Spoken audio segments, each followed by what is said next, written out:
Akang ini berarti menyimpulkan bahwa pemerintahan yang sekarang itu pemerintahan yang anti kritik. Yang seperti itu, yang angka kemiskinan dari 10,8 menjadi 11,21, langkung saya.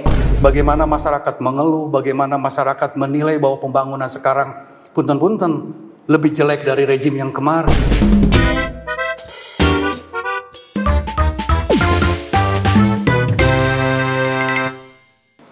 Oke, Assalamualaikum warahmatullahi wabarakatuh. Sampurasun, dulur Jaga Walungan. Balik lagi di Jaga Walungan Podcast.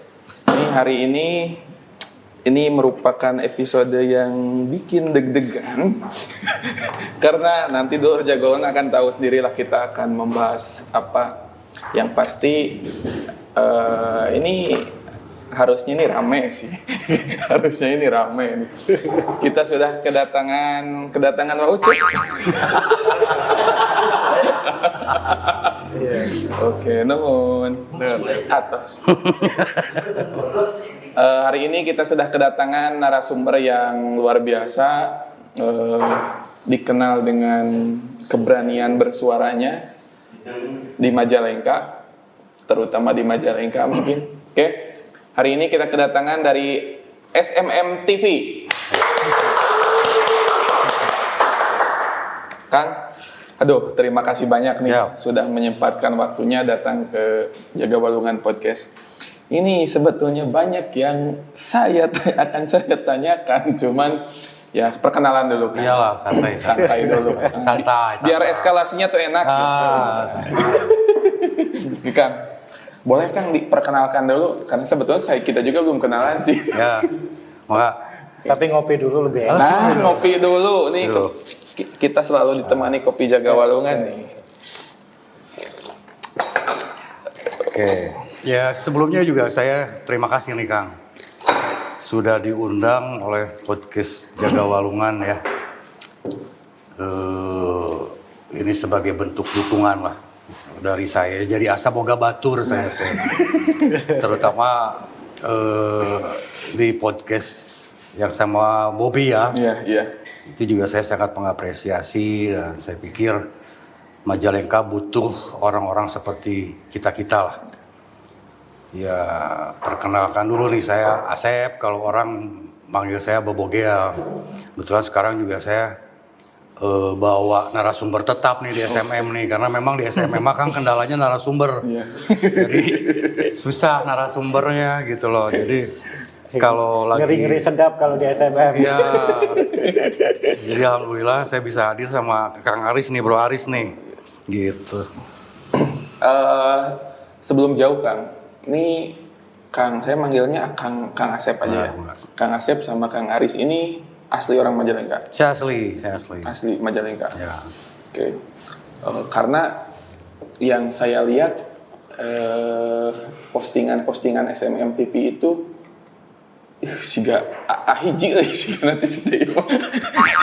Karena berita-berita yang diangkat itu jarang bisa ditemukan di media lain mungkin. Nah, sebetulnya kalau dari saya pribadi ada dua kemungkinan kalau saya pribadi, antara ini memang benar-benar A1 atau mungkin ya mohon maaf mungkin kan karena persepsi kan ya, persepsi, atau mungkin ini sulit untuk dipertanggungjawabkan atas berita yang dinaikin itu. Nah, makanya saya undang Akang, pengen ngobrol Kang, karena ya itu sangat menarik berita-berita di SMM itu.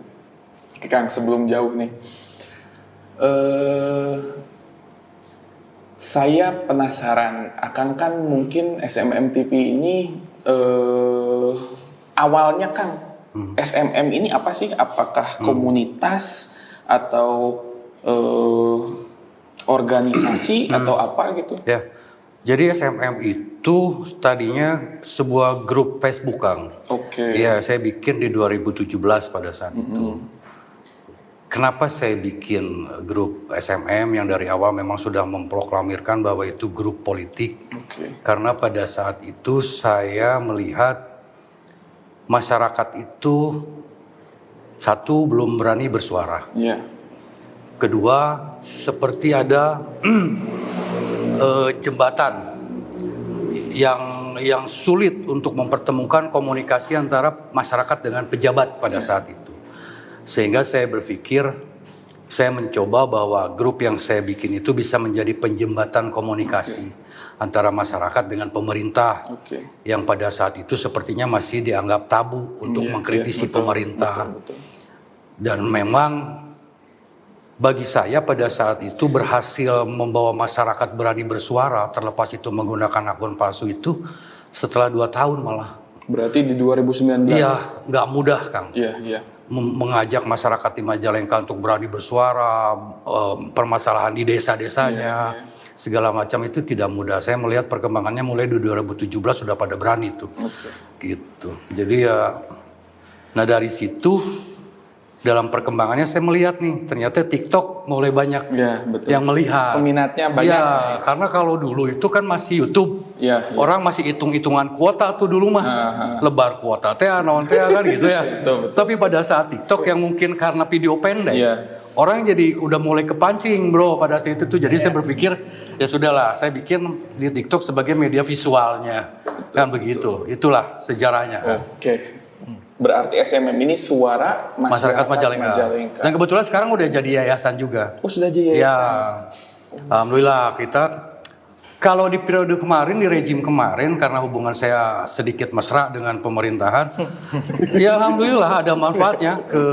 Kita bisa nyantuni anak-anak yatim, duafa yang memang mereka tidak mendapatkan bantuan dari pemerintah desanya, kita bisa nalangin lah, sedikit-sedikit bisa bantuin gitu.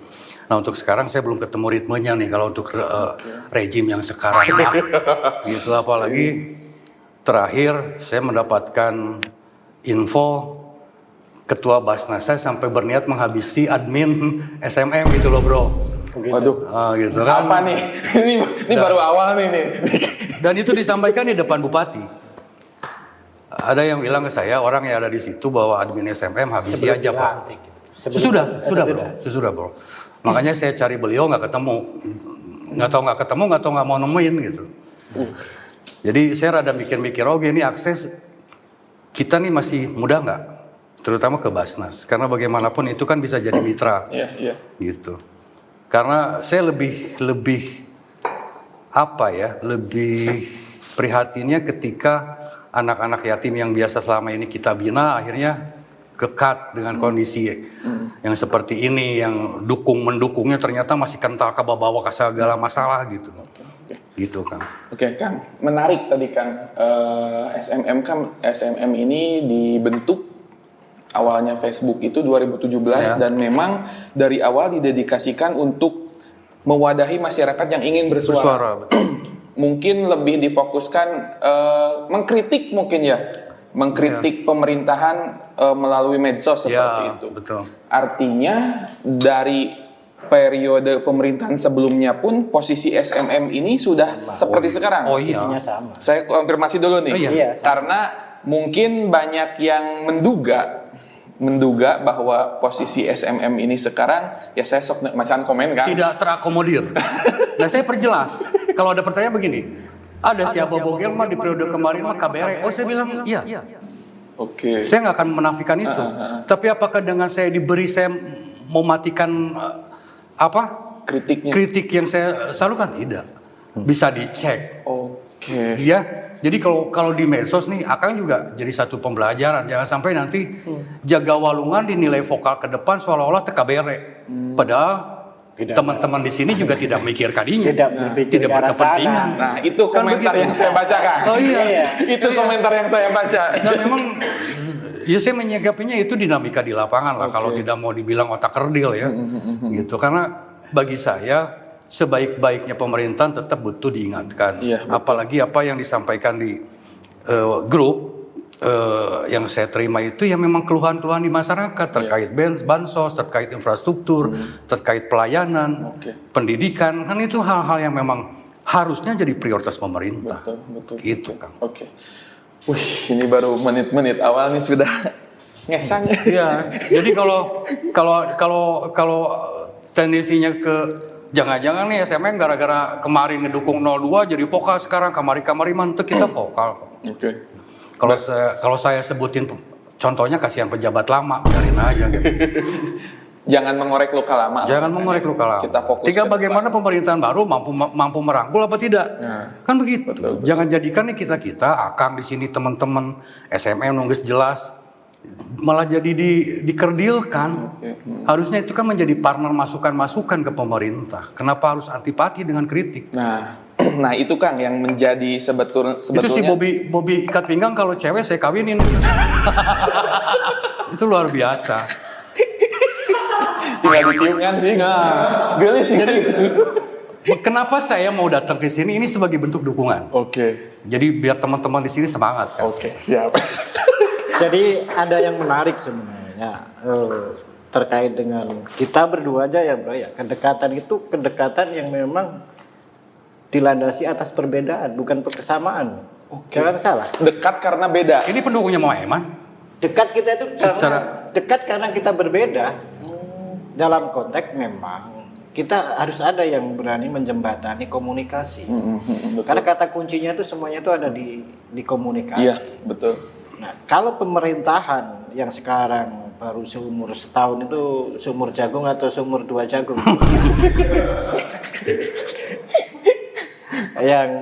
yang baru seumur 2 jagung ini saya pikir perlu ada yang mengkomunikasikan bagaimana suara-suara di masyarakat, kondisi-kondisi aktual, faktualnya seperti apa. Nah, kita itu bersatu dalam perbedaan dan sepakat untuk berbeda. Iya. Itu dari sejak 2017. Makanya kita kalau di Facebook pun juga think tank, saling serang dan saling apa. Tapi kita ketemu ya biasa-biasa, it's fine saja. Oke. Nah, ini yang menjadi sebuah pembelajaran buat Iya, masyarakat betul. Majalengka. Betul. Tidak kemudian perbedaan dukungan kemudian menjadikan itu cara berpikir kita itu berbeda. Betul. Karena bisa jadi berbeda dalam konteks apa, sama dalam konteks Iya, apa. iya, Nah, ini yang perlu kita luruskan dalam konteks gaya kepemimpinan. Analisis saya. Ini analisis. Jangan terlalu tajam. Baru berapa menit nih? Nanti acara ini nanti nggak lama. Teman-teman. Loh, Hah? kalau analisis itu buah pikiran. Iya, betul. Analisis itu buah pikiran. Buah pikiran. Berdasarkan data-data yang ada. Berdasarkan data-data temuan-temuan Iya. yang ada, fakta-fakta.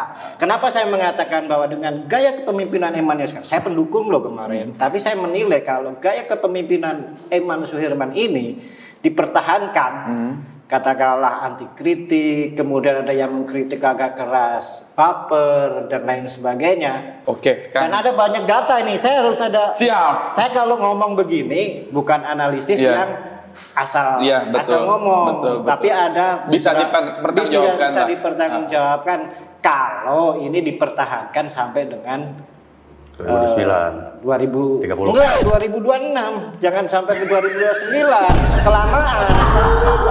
Karena gini, 2027 itu konstelasi politik itu sudah semua partai sudah menyusun konfigurasi kekuatan masing-masing. Oke, buat pemilu selanjutnya. Karena kan ini ada keputusan MK bahwa pilkada itu dipisah atau disatukan dengan pileg. Ada pemisahan pileg, putusan MK yang mengatakan pilihan DPR RI, DPD dan presiden terpisah dengan pileg. Ini kan menarik. Oke. Bagaimana kemudian katakanlah ya maaf, kenapa saya kemarin PD menjadi pendukung Eman, bahkan 3 bulan, 4 bulan, 5 bulan sebelum pemilihan saya mengatakan saya menang. Itu sudah berdasarkan pada hitung-hitungan politik bahwa pada saat itu memang diuntungkan oleh situasi politik nasional. Bahwa kemarin itu ketua-ketua partai di daerah itu seperti dikebiri, nggak punya kekuatan apa-apa. Koalisi Indonesia Maju. Koalisi Kim itu yang kemarin mendukung Eman, apakah dengan sepenuh hati? Seperempat hati aja kemungkinan enggak. Kemungkinan juga enggak. Kenapa? Loh, iya bener loh. Ini gini. Bro, krunya pucat-pucat bro. Lu santai bro. Santai bro. Enggak. Langsam bro. Saya ini ngomong di publik ya. Ntar di publik. Ntar gak tayang lagi. Nah, Justru saya tantang jaga Walungan berani tayang nggak nih? Tayang ya? Urusan nggak tayang nggak apa-apa. Yang penting kita sudah ini udah. Yang lempeng mumet lepas. Oke Kang, tahan dulu sebelum ini makanan tuh, ya relax gitu, relax gitu sambil ngemil. Iya. Ini memang kalau sama kita ngeri-ngeri sedap. Iya. Pendukung, ini kontra. Betul. Tapi ketika sudah jadi, kita punya tanggung jawab untuk mengkritisi. Betul. Tanggung jawab moral. Kenapa saya kok sedikit banyak itu selalu berbicara tentang pemerintahan di Majalengka, gaya-gaya kepemimpinan?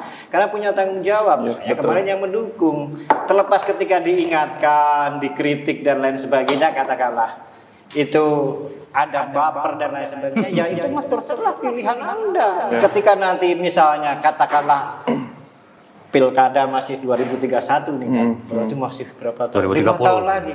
Saya mengatakan kalau gaya kepemimpinan, gaya komunikasi politiknya dengan partai politik, dengan warga masyarakat yang kontra dipertahankan seperti ini. Kenapa saya berargumen itu? Kalau mau ada yang berdebat, ayo. Ayo. Kita siap memfasilitasi. Oh iya. Barangkali Biar fair. ada yang ingin mengcounter, Ya. kita fasilitasi jaga Walungan. Karena- Duh, ini harus minum dulu nih. Karena faktanya kan begini Kak, Pak Eman ini menang karena kan tergabung dalam KIM, Iya.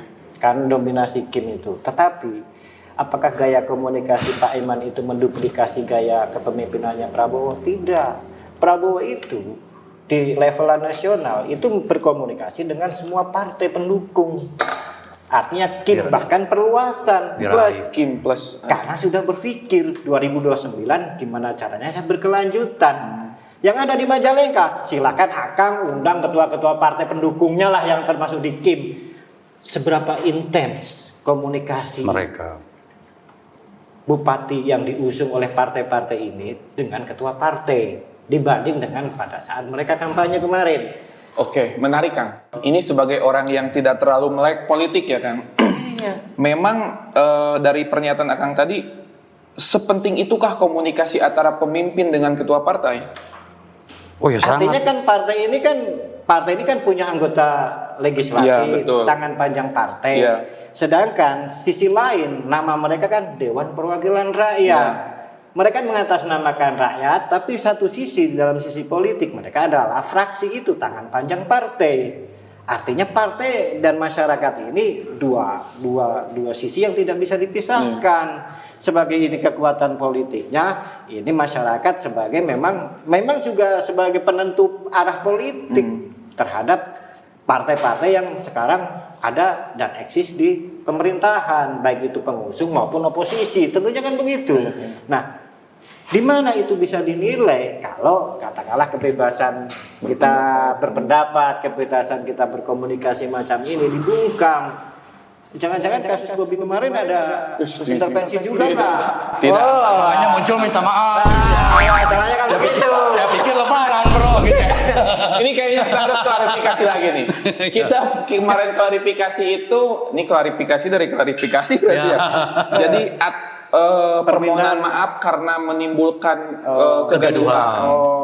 Menimbulkan kegaduhan atas kegaduhannya. atas kegaduhannya. Tapi kalau dilihat responnya juga masyarakat juga sangat positif saya lihat. Iya. Saya rasa masyarakat Gaduh yang mendidik kalau itu. Oke. Lebih banyak manfaatnya dari Oh iya, mudaratnya betul. Betul. Oke, Kang. Tapi saya pertanggungjawabkan. Siap. Statement saya kalau komunikasi politik Eman seperti sekarang, Gaya komunikasi yang seperti ini. Nah, seperti ini teh kan tidak semua orang tahu nih. Karena yang kita tahu, yang saya tahu cuman dari medsos mungkin. Iya. Kita tahu bahwa ada program A itu dari medsos, program B dari medsos segala macam. Nah, yang dimaksud akan dengan mempertahankan gaya komunikasi seperti ini tuh mungkin seperti apa? ya, artinya begini. Ketika saya memberikan analisis tadi, pengamatan tadi, tentu saya juga berbicara dengan beberapa komunitas politik ya. Artinya bukan serta-merta saya ngarang atau kayak dukun asal ngomong, enggak juga.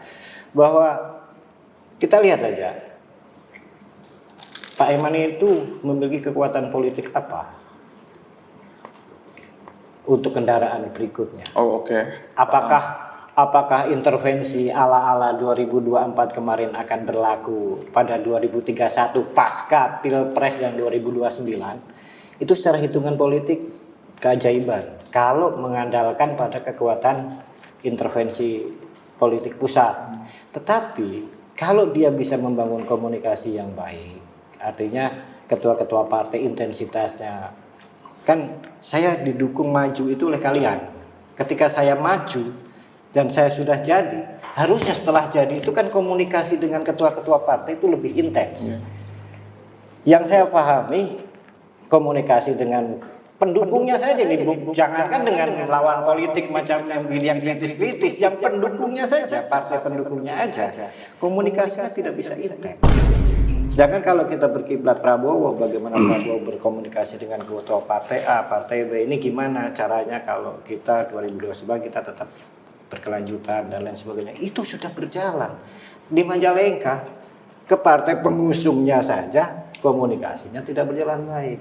Katakanlah orang mengasumsikan Mama Iman di Gerindra. Iya. Berapa intensitas dia datang ke DPC Gerindra, berapa datang dia acara ke Gerindra, dan juga Sibuk ngurusin masyarakat mungkin Kang. ya itu Maju. konsekuensi itu kan. Partai juga punya acara adat sendiri, ritual-ritual sendiri. Konsekuensi yang memang harus berjalan, dan itu analisis saya itu terkait dengan komunikasi. Oke. Belum lagi pada kekuatan matahari kembar di ASN. Patuh matahari kembar ini istilah-istilahnya nih baru buat saya nih. Loh, artinya gini loh. Kita tahu namanya birokrasi itu punya bos, ya kan? Gitu. Oke. Dia harus hormat patuh sama perintah bos yang mana. Kalau berbicara birokrasi, itu ada kekuatan yang memang dia harus patuh pada katakanlah bupati sebagai kepala daerah dan sekda kan gitu. Misalnya kan begitu. Ini ada dua namanya dua kepemimpinan besar yang menjadi induk dari ASN ini mengarah kemana ini untuk kedepannya kan gitu kan. Dan ini analisis saya kan begitu. 2030 Februari Emma itu sudah selesai jadi bupati. Sedangkan pilihan lagi dia sudah tidak menjadi bupati. Tapi bisa jadi sekda itu masih 2030 lewat atau katakanlah seperti itu kan dan lain sebagainya. Dan ini kan analisis yang memang harus dihitung. Ya, kalau komunikasi politiknya macam begini, kekuatan birokrat dan sama-sama dari birokrat, dan insya Allah nanti lawan berat politik Eman Suherman 2031 itu kalau pilihannya itu dipilih secara langsung oleh rakyat, ada kalangan birokrat yang muncul. Dan menarik ketika kalau pilkada itu dipilih oleh legislatif, selesai. Saya sudah mengatakan selesai dari sekarang. Karena pasti yang akan mendominasi di pilkada 2031 kalau dipilih oleh legislatif, itu pasti orang-orang di legislatif. Mereka tinggal datang berebut, gimana bro?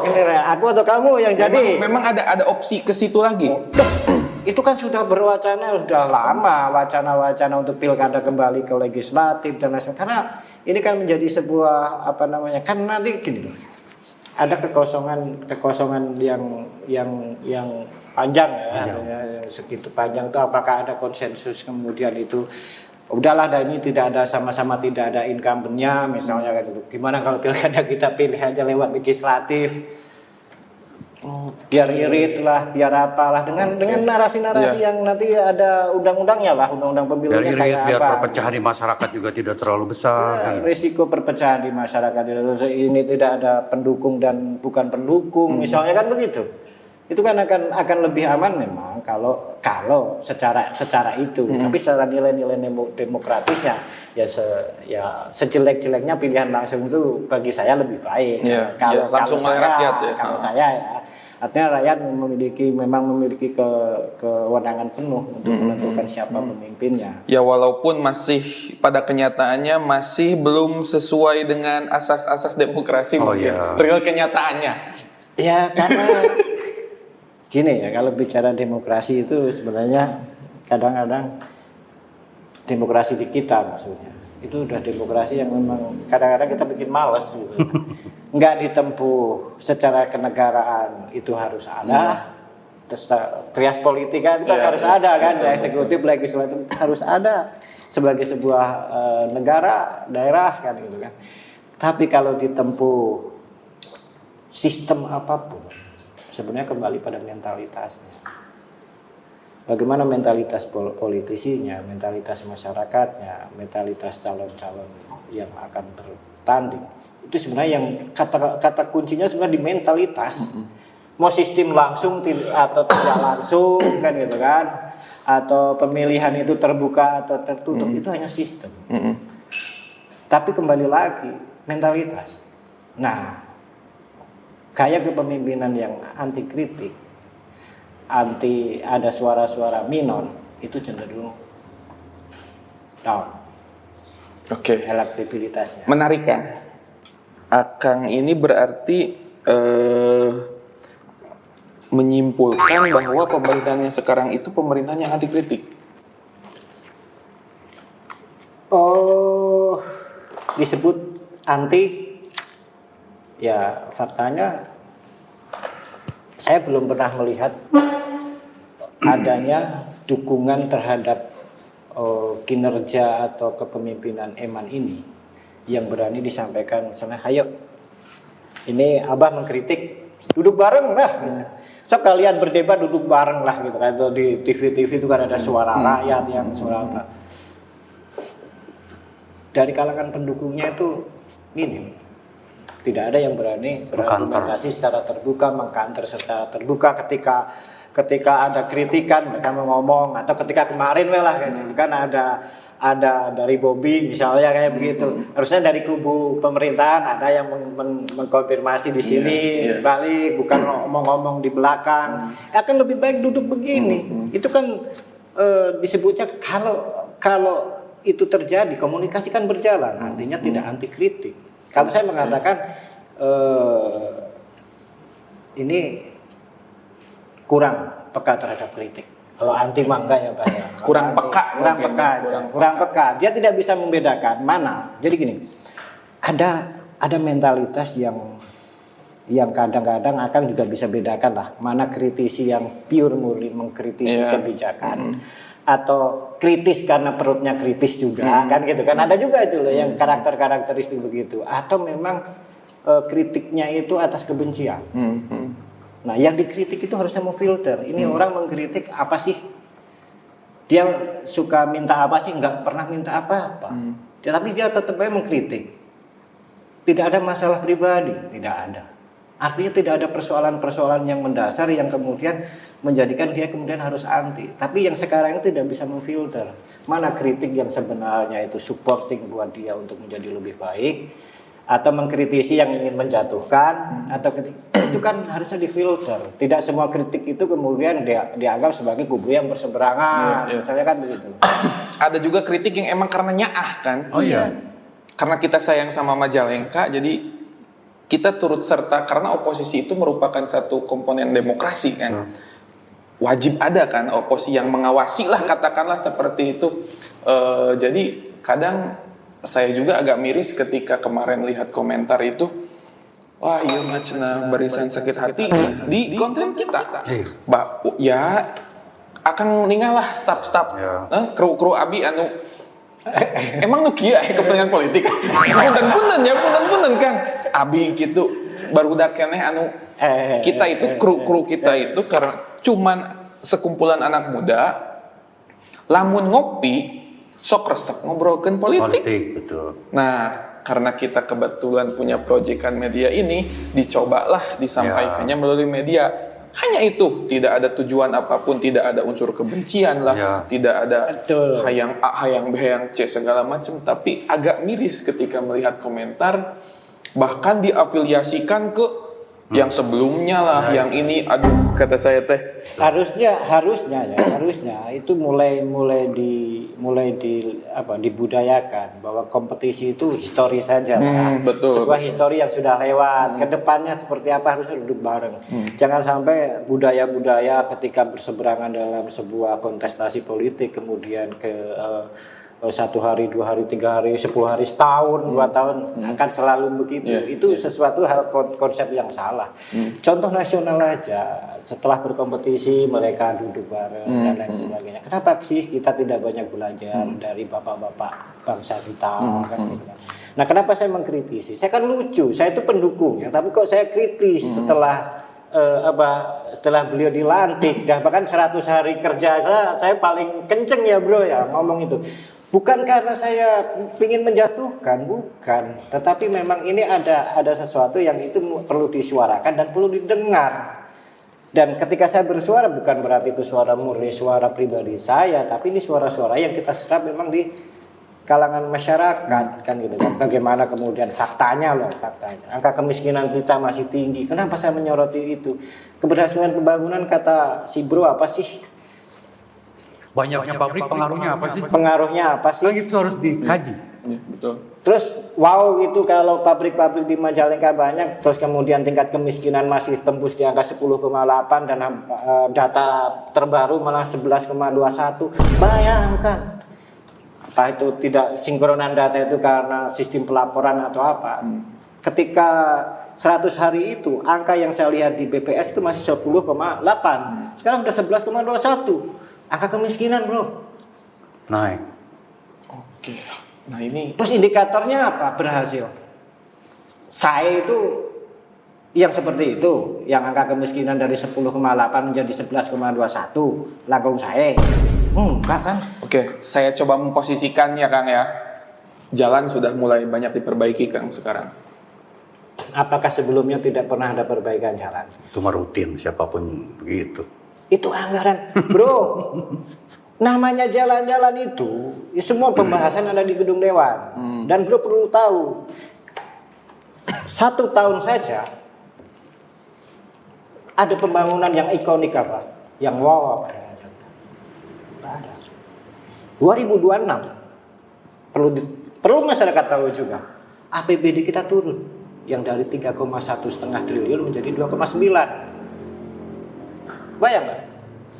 Yang 3,1 triliun saja pembangunannya begini-begini aja.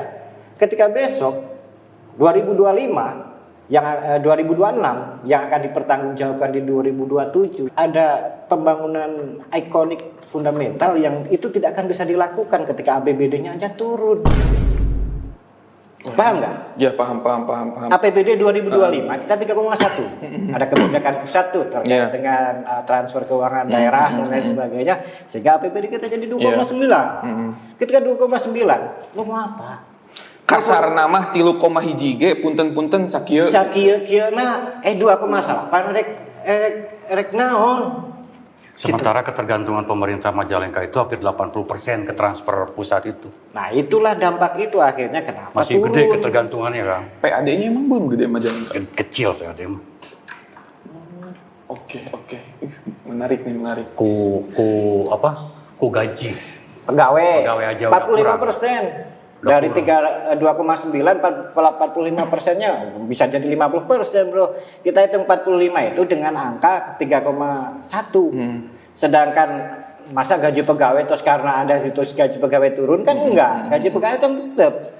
Kalau dihitung persentase naik. Gaji belanja pegawai teh berarti naik dari 45 menjadi bisa 47. Karena 45 itu kemarin ketika APBD 3,1. Ketika APBD-nya 2,9 otomatis persentasenya naik. Gaji kan anggar. Nambah malah P3K. Iya, P3K. Nambah P3K. Terus membangun pakai apa? Sedangkan yang diingat oleh masyarakat itu konkret. Ada wow, ada pembangunan ini, ada pembangunan dengan anggaran-anggaran yang turun di 2026 yang akan datang.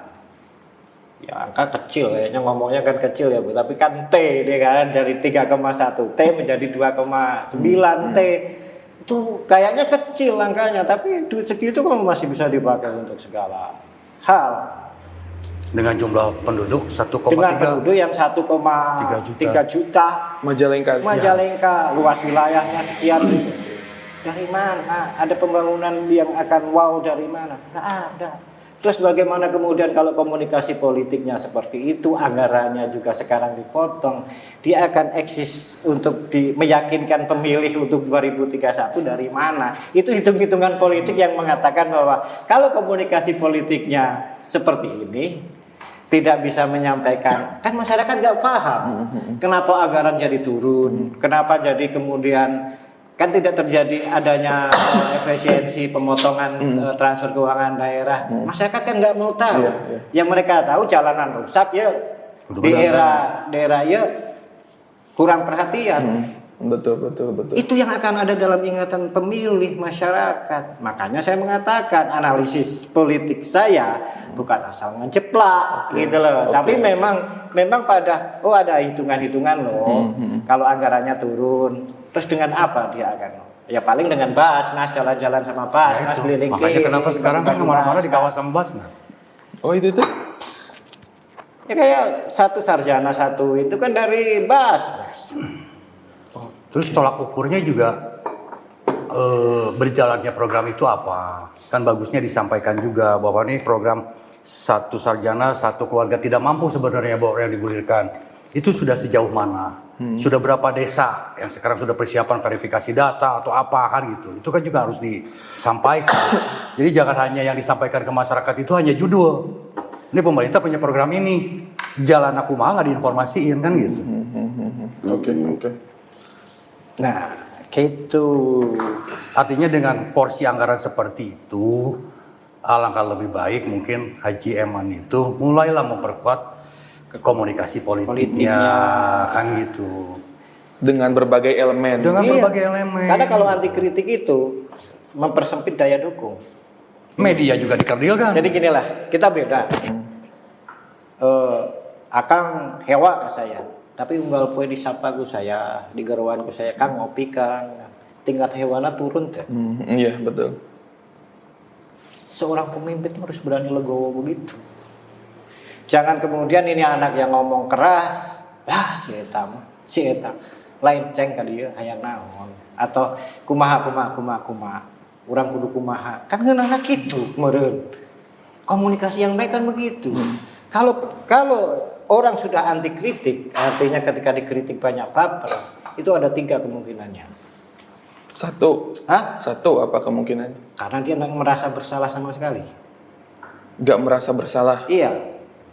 Oke. Orang dia nggak merasa bersalah dikritik, karena nggak merasa bersalah. Yang kedua, tidak tahu dia salah atau benar. Karena ketidaktahuan. Yang ketiga, karena tahu dia memang salah, akhirnya jadi anti kritik. Gitu. Anti kritik itu ada 3 kemungkinannya. Karena tidak merasa bersalah, merasa benar, gitu kan. Kedua, memang tidak tahu dia benar atau salah, kan gitu kan. Oke, benar. Yang ketiga, karena tahu dia salah. Yang akhirnya banyak pembungkaman. Nah, yang menjadi persoalan namanya circle itu berpengaruh. Makanya ketika dia salah memilih circle, orang-orang di sekitarnya, itulah awal kehancuran. Karena circle ini pasti bertahan. Pengen mempertahankan, ya kan tahu sendirilah namanya era politik sekarang kan bagi-bagi kekuasaan, bagi-bagi kue itu ada kan begitu kan. Nah kalau dia tidak ABS, kalau dia tidak saya terus ya dia tidak punya posisi lah. Ya beda dengan kita ini orang ngomong, saya mau ngomong apa aja, saya nggak butuh apa-apa, saya juga nggak pernah minta apa-apa. Beda misalkan malam kritik gitu, karena perut kritis, jadi akhirnya besoknya jalan-jalan misalnya. Kan begitu kan ada aja yang begitu. Kalau kita no problem, mau ngomong ya ngomong. Dengarkan kami syukur, nggak didengarkan ya toh nanti pada akhirnya biarin masyarakat yang menilai. Uji publik kembali. Menarik. Saya ingin ke Kang Asep dulu nih. Terkait dengan berita-berita yang dimuat di SMM TV kan. Pernah ada yang membuat akan dihubungi atau ada yang menemui gitu? Bupatinya langsung hubungin saya. Serius kan? Oh iya. Kalau ditanya saya dekat nggak dengan Pak Haji Eman, dekat kan? Kontekan kan? Oh iya, dekat. Gitu. Makanya saya bukan mengkritik ya, memberi masukan sebenarnya tujuan saya itu. Gitu. Tapi kalau pada saat penerimaannya ya begitu itu ya, makanya tadi ya biar publik yang menghakimi. Kalau bagi saya simpel. Saya coba memposisikan diri sebagai netizen ya Kang ya. Kritik itu baiknya disampaikan dengan sopan santun dan dalam ruang tertutup aja gitu. Kumaha Kang menyikapinya? Saya sebagai netizen ya. Iya. Di awal saya seperti itu, saya tempuh itu. Oh itu sudah ditempuh? Oh iya, saya tempuh. Awal itu yang menjadi bahan diskusi saya dengan Pak Bupati itu terkait Gema Insani dulu bro. Yang dulu setelah 100 hari itu kan ada gerakan Gema Insani tuh. Yang pungutan untuk kegiatan ulang tahun. Oh iya. Kalau nggak salah, ulang tahun Majalengka. Hari jadi. Itu ada surat edaran Bupati. Bahkan sebelum surat edarannya dikirim itu udah bocor ke saya. Saya sudah kasih masukan ke beliau, Pak ini dampaknya begini. Terlepas itu tujuannya baik, memunculkan tanggung jawab, kebersamaan, atau bengeklah. Tapi bagaimanapun sosok Haji Eman itu sudah bukan lagi birokrat, dia tokoh politik, orang politik. Mindset pola pikirnya juga harus orang politik gitu loh. Dampaknya bagus nggak ke dirinya di masyarakat dengan kondisi yang seperti ini, masyarakat didatangi oleh RT RW diminta patungan gitu kan, meskipun bahasanya sukarela tapi ternyata ada reward, ada hadiah untuk kecamatan yang mampu mengumpulkan besar. Itu kan bagaimanapun kan menjadi satu pacuan. Sudah bukan sukarela lagi di bawah, ada tekanan apalagi ke penerima bantuan. Itu kan fakta di lapangan dan kita sampaikan itu ke Pak Bupati. Meskipun pada awalnya itu diterima gitu loh. Tapi kadang-kadang setelah tahu blunder baru ada evaluasi kan begitu. Nah kesininya yang mungkin tadi sudah mulai percaya diri dengan apa yang dirumuskan oleh tim kolaborasi. Karena saya dari dapat info Pak Bupati lebih banyak berdiskusi dengan tim kolaborasi, termasuk penyusunan program-program. Daripada dengan ketua partai pengusung. Dengan ketua partai pengusung, daripada dengan OPD, kan begitu. Sehingga saya pikir sudah tidak bisa lagi diajak berdiskusi. Akhirnya saya berpikir ya sudahlah, kita lempar saja ke masyarakat, ke publik, biar masyarakat yang menghakimi. Dan itu bukan 1-2 kali Kang, saya kasih masukan ternyata ke belakangannya blunder. Itu bukan sekali 2 kali. Berarti intinya sudah ditempuh lah. Oh sudah. Dan tidak ada niatan saya benci secara personal ke Mama Eman, nggak ada. Gitu. Ada apa untung ruginya juga. Pure kebijakan. Oh iya, kan kebijakan. Bukan personalnya yang saya kritik. Kalau pribadi Bupati kalau personalnya saya kritik enak. malah jauh-jauh hari saya kritik kerjaan jadi bupati, saya personal ada. Terus komunikasi pribadi sebenarnya enak ya bro. Enak. Sebenarnya enak kalau pribadi mah cuma ini ketika menyerap adanya kritik perbedaan kayaknya di circle-nya kalau saya mah. Enggak, saya lebih melihat dari sosok Haji Emannya juga masih membawa pilkada bro. Oh iya. Membawa pilkada maksudnya? Perbedaan bahwa kontestasi. Iya, jadi perbedaan dukungan kemarin di pilkada itu masih dibawa-bawa oleh sosok bupatinya sendiri. Gitu. Jadi kalau saya sih menyalahkan ke handap akhirnya. Kenapa saya bisa bilang bupatinya sendiri nggak bisa ngasih contoh? Ya karena memang banyak yang ngeluh, banyak yang bicara levelan kubu, levelan birokrat, kabid kasih. Itu nyampe ke saya. Bagaimana seorang bupati masih membawa-bawa perbedaan pilihan di pilkada kemarin. Nah kalau leadernya sendiri, bupatinya sendiri masih membawa itu, ya otomatis dihandapnya ke sarariun bro, mau naik karung-karangkul teh. Itu aja. Oke. Kan gitu. Sampai. Kang, saya menarik tadi terkait tim kolaborasi ya itu. Yang akan sampaikan kan bahwa bupati itu lebih banyak komunikasi dengan tim Setahu kolaborasi saya begitu. ini. Nah, tim kolaborasi ini berarti bukan OPD. Bukan. Ya itu mah tim sukses kemarin aja, tim pemenangan. Oke. Ya mungkin sekarang ditambah sekda gitu kan karena harus kolaborasi ya dengan pemerintah dengan OPD. Setahu saya begitu. Oke.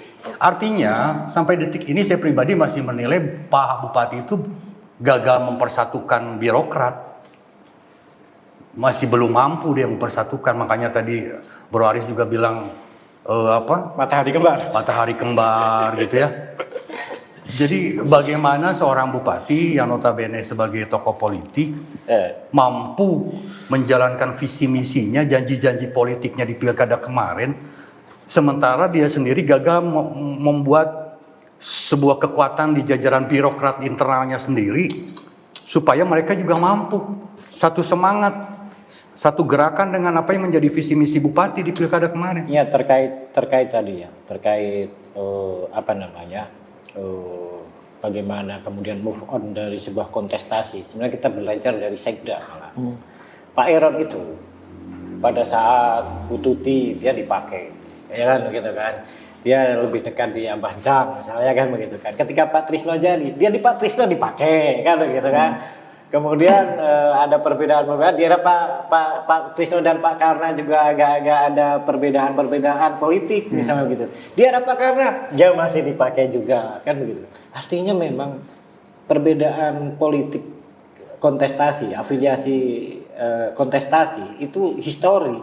Saya lebih menilai Pak Eron ini lebih bisa begitu. Faktanya itu dari rezim ke rezim.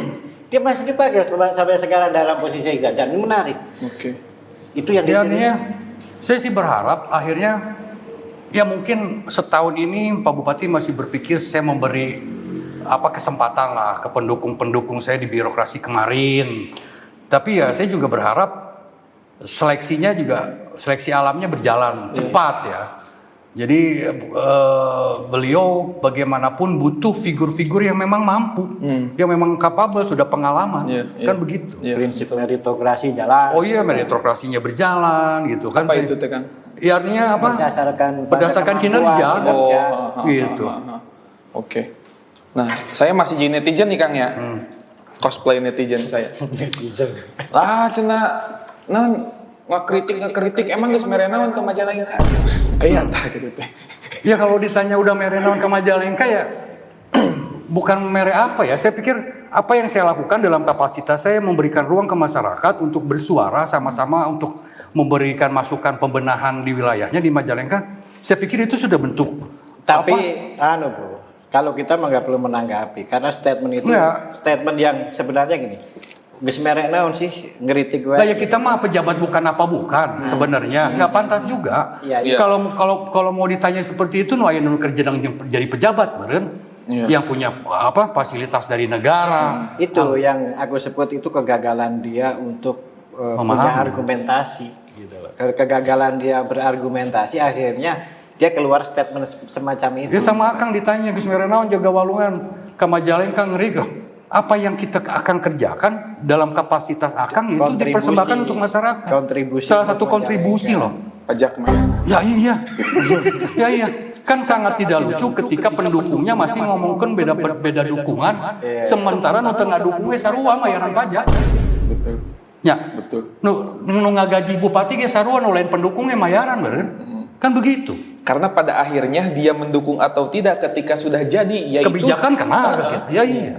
Jadi pemimpin kita gitu. Iya, bapak masyarakat. Oke. Wih, sudah sangat menarik. Resep. Tapi janji tayang ya. Kakak deh. Kayak Gus Dio, teu tayang. Aman kan? Aman soal tayang. Aman editor ya? Aman. Kita masih santun, kritik yang santun, tidak ada kata dungu, tidak ada kata tolol lah kan. Kita masih ngomong yang sesuai dengan alam pikir. Saya pengen nanya pendapat Akang nih. Saya kan lumayan ngikutin Rocky Gerung nih. Ini Rocky Gerung tuh pernah ngomong kayak gini.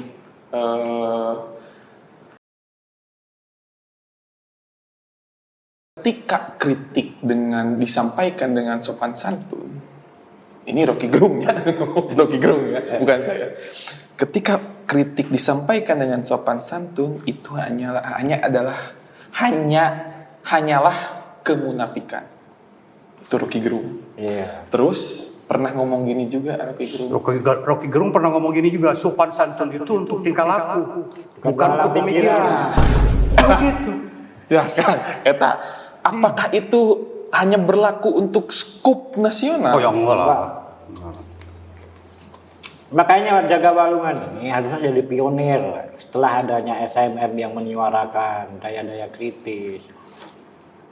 Ya Jaga Walungan ini memfasilitasi suara-suara kritikan, suara-suara kritikan itu kita wadahi di sini loh.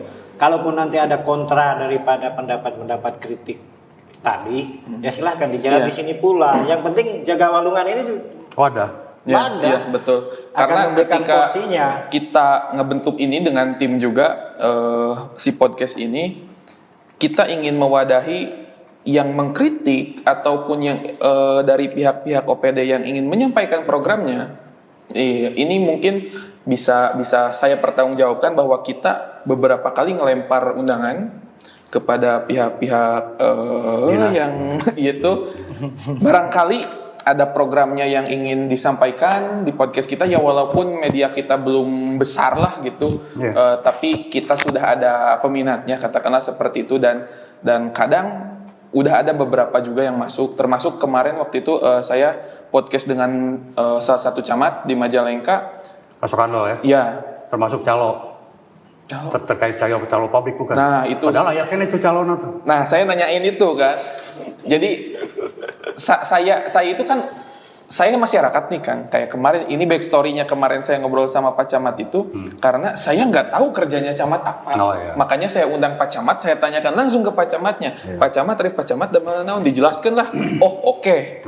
Ketika sudah dijelaskan paham, nah itu pun saya lempar ke OPD lain, dan baru beberapa yang ada yang udah tag, ada yang baru ngejadwalin, ada yang belum ada jawaban juga, karena secara konsep awal Jaga Walungan ini ingin menjadi wadah bagi pemerintah maupun masyarakat yang ingin mengkritik pemerintah seperti itu. Tapi ayeuna dicap nanti. Iya. Padahal harusnya pemerintah itu memaksimalkan kita ini. Iya. Untuk penyampaian program, untuk klarifikasi, untuk apa dimaksimalin. Sehingga penyampaian ke masyarakat bisa cepat. Saya kemarin tuh lagi di luar kota ya bro ya. Hah? Bro, ini ada undangan podcast, ngomong apa? Itu anak-anak muda itu yang udah mulai ini ngembangin podcastnya gini-gini nih. Oke lah kalau lu yang minta gua pulang. Ini ya Mas Asam. Berarti dari luar kota kan? Dari luar kota ini sengaja tuh. Terima kasih banyak nih Kak. Ya ini sebagai bentuk dukungan ke teman-teman di sini. Karena saya tuh agak mirisnya gini Kang. Walaupun saya usia 28 tahun, kayaknya masih masuk generasi muda. Beda 2 tahun sama kita. Nggak beda jauh. 2 kita kan. Cuma beda 2 tahun lah bedanya. Yang menjadi miris di saya itu ketika katakanlah kita lagi nongkrong ngobrol, ketika saya memulai ngobrol, kumaha ya pemerintahan politik segala macam. Cina liar terus ngurus genting pemerintah, itu di kalangan anak muda apa disebutnya kalau udah antipati terhadap politik. Saya miris Kang, walaupun kumanya saya itu di podcast ini tuh setiap narasumber siapapun pasti saya akan bawa obrolan itu menuju ke saya ingin tahu tingkat kritisnya terhadap kebijakan pemerintah segala macam, walaupun tipis-tipis Kang. Nah karena saya itu ingin membiasakan, ingin melumrahkanlah anak muda ngobrol politik, ngobrol pemerintahan, karena selama ini anak-anak muda itu takut. Betul. Cina jang naon ngomong ke politik, dak sahawai pamimpina urang neangan duit sorangan teu kitu bro cente. Tapi ketika satu contoh nih kebijakan thrifting dilarang, kan? Sementara yang bergerak di situ banyakannya kan generasi muda. Betul. Artinya kan mereka juga butuh sebuah kebijakan. Kalau nggak kritis menyuarakan kepentingannya, ya bagaimana mau didengar? Itu harus. Betul. Kebijakan juga menyentuh kehidupan mereka. Bagaimana mudahnya mendapatkan pekerjaan. Ternyata bagaimana sulitnya laki-laki menang gawe di Majalengka. Nah itu juga kan butuh masukan-masukan. Tapi sebenarnya secara nasional itu politisi-politisi muda itu sudah semakin mendominasi loh di gedung DPR itu sudah didominasi oleh generasi-generasi muda. Terlepas mereka karbitan karena bapaknya mantan pejabat atau orang yang punya duit, pengusaha dan lain sebagainya. Tapi tokoh-tokoh muda di nasional itu sekarang sudah mulai berjalan. Nah, kenapa kita yang di daerah ini anak-anak mudanya antipati terhadap politik kan gitu kan? Kalau ungkapan Soekarno kan sampai ngomong daripada lihat kutu buku saya lebih suka anak muda yang ngopi ngerokok udut tapi ngomong ke negara kan gitu kan. Eta kan ungkapan Soekarno gitu lah gitu. Tapi nya eta teh Kang mun urang ngobrolkeun pemerintahan emang geus mere naon di dinya cenah Kak. Karena gagal berargumen. Orang yang bertanya begitu, itu otaknya itu disebut dungu, pusing lah ya. Gagal berargumen lah gitu. Karena sudah tidak bisa membantah lagi argumentasi yang tepat untuk membantah langkah-langkah yang dilakukan oleh orang lain itu. Dia sudah tidak mampu untuk berpikir. Kalau tidak mampu berpikir, nah apa namanya, Bro? Ketidakmampuan berpikir. Ketidakmampuan berpikir ya lah. Kalau Rocky Gerung kan Ya, dungu. Kan macam saya di SMM, Kang. Apa yang menjadi keluhan? Ini akhirnya dengan segala perjuangan SMM itu menjadi salah satu grup di Facebook, di TikTok yang menjadi referensi pejabat di Majalengka untuk nyerap isu, untuk nyerap permasalahan. Dan alhamdulillah setiap permasalahan yang disampaikan orang masyarakat itu responnya cepat sejauh ini. Artinya ya mungkin itu kontribusi kita mempermudah apa yang disampaikan ke masyarakat sehingga direspon oleh pemerintahnya cepat. Gitu loh. Jadi jangan seolah-olah kita kontribusi mindsetnya kemana gitu. Nggak usah jadi membuat kita mimiluan bodoh lah gitu. Jadi kan kadang-kadang kalau Nanti juga Jaga Walungan pada saat memang masyarakat sudah menilai, oh Jaga Walungan nih podcastnya rada-rada kritis, nggak kayak yang lain, normal-normal saja, aman-aman saja. Keluhan-keluhan juga akan masuk. Oh, kan? udah ada kan? Nah itu, itu kan fakta di lapangan. Bagaimana masyarakat butuh wadah-wadah, figur-figur yang memang berani bersuara, gitu kan? Ya kita mah jihad aja lah. Eta mah cenah menang apresiasi ya bonus. Hitung-hitung ulin ka sawah manggi belutnya Bo. Itu aja, tapi bukan tujuan. Gitu. Jadi bersemangat teman-teman di sini tong sieun. Jadi tong sieun. Nah kita juga dan banyak sebenarnya, banyak yang kita soroti itu. Artinya politik itu kan sebagai jalan saja, tapi kemudian yang paling penting itu ekses dari langkah-langkah pemikiran politik itu sebenarnya kembali pada pemerintahan dan pembangunan. Sebenarnya ia menjadi titik keberhasilan orang bergerak di politik. Itu ketika ada perubahan di sektor pembangunannya, infrastruktur, pelayanan, di kesehatan, pemerintahannya, pendidikan. kan begitu kan. Sebenarnya kan yang kita tuju itu ke arah situ. Nah, yang kita kritik itu adalah kebijakan terkait dengan pemerintahannya, kan itu, pembangunannya kayak apa. Yang dikritikkan di situnya. Nah, anak-anak muda ini kalau alergi politiknya, minimal kalian tuh katakanlah punya gubernur yang ramah lingkungan, katakanlah sekarang Deddy Mulyadi kan lebih disebut gubernur yang lebih cenderung ke ramah lingkungan. Di Majalengka ada nggak sih masalah-masalah lingkungan hidup? LH, katakanlah nih TPA Heuleut, misalnya betul. TPA Heuleut. Itu sebenarnya kalau kita mau lebih dalam itu kena itu. Jadi jangan sampai tiap Jumat urusan sampah. TPA itu diurusan kan gitu. Bukan tidak diurusan loh. Ya memang kan diurus, makanya ada surat dari kementerian gimana loh. Nah, maksud saya gini loh. Ada surat karena memang nggak ada proses berkelanjutan di TPA. Ada surat keputusan Mendagri terkait dengan pengelolaan pembuangan sampah akhir. Sampah akhir itu harus dihentikan. Tapi faktanya di situ kan masih berjalan. Kalau itu berjalan dan sebenarnya ada peraturan yang mengatur terkait itu, kena itu bukan hanya ini pidana, ada itu pidananya. Tapi masyarakat nggak berpikir kritis seperti itu, mengorek di mana surat itu berada yang ditujukan pada Dinas Lingkungan Hidup di Majalengka itu, mana suratnya? Tapi apakah itu ada? Ada. Tapi siapa yang pegang arsip dokumen surat itu? Ada nggak anak-anak muda yang berani menerobos pada titik-titik itu, mencari keberadaan surat itu, atau kemudian di cross check apakah TPA Heuleut masih beroperasi atau layak atau tidak? Karena memang di keputusannya itu tidak boleh berjalan. Sudah nggak boleh itu. Bener-bener nggak boleh. Nggak boleh dihentikan. Kalau dihentikan berarti kan nggak ada operasional dong. Tapi kalau masih ada operasional TPA Heuleut misalnya, itu kena pidana itu. Persoalannya siapa yang bertanggung jawab? Ya kalau kepala dinas kan bawahan ya, tetap aja kan harus ada yang di atasnya. Ada nggak masyarakat yang mau berpikir kritis sampai sana? Jangan kemudian hanya hura-hura aja di akhir pekan gitu kan. Ya bro ya, tiap malam minggu kafilah nyanyi terus. Misalnya kan begitu. Ini saya baru lihat nih postingannya yang ini nih. Oke. Aduh ya, budaya Ngesang hedon. loh asli tuh. Padahal tiris tapi ngesang ya. Tapi nggak apa-apa. Overall saya mendukung proyeknya Jaga Walungan. Yang penting berimbang aja. Iya. Baik yang pro yang kontra difasilitasi. Iya, betul. Jangan kemudian terkesan kalau SMM ini kan kesannya ngeritik terus kan gitu kan. Karena nggak ada narasumber. Saya tahu dia karena dia mampat, salurannya mampat gitu. Kalau salurannya mampat ya bikin saluran sendiri. Dia begitulah gitu kan. Kan saluran katakanlah mau ke medianya juga takut untuk upload misalnya kan gitu kan. Ya udah bikin aja media sendiri. Seperti Akang tadi bilang, apa yang sering ditulis di SMM itu saya nggak temukan nih di media mainstream. Ya karena memang pada saat saya kirim itu nggak mau rilis mereka. Tapi suka dikirim itu. Oh iya, nggak mau rilis. Jadi ya sudah bikin sendiri aja. Makanya ini pentingnya anak-anak muda nih. Oke. Ini kalau karena kan begitu banyak kan ya diupload di SMM, saya pengen membahas 1-2 lah ya. Tapi biasanya otak saya jalan namun dompet tipis. Asli kan?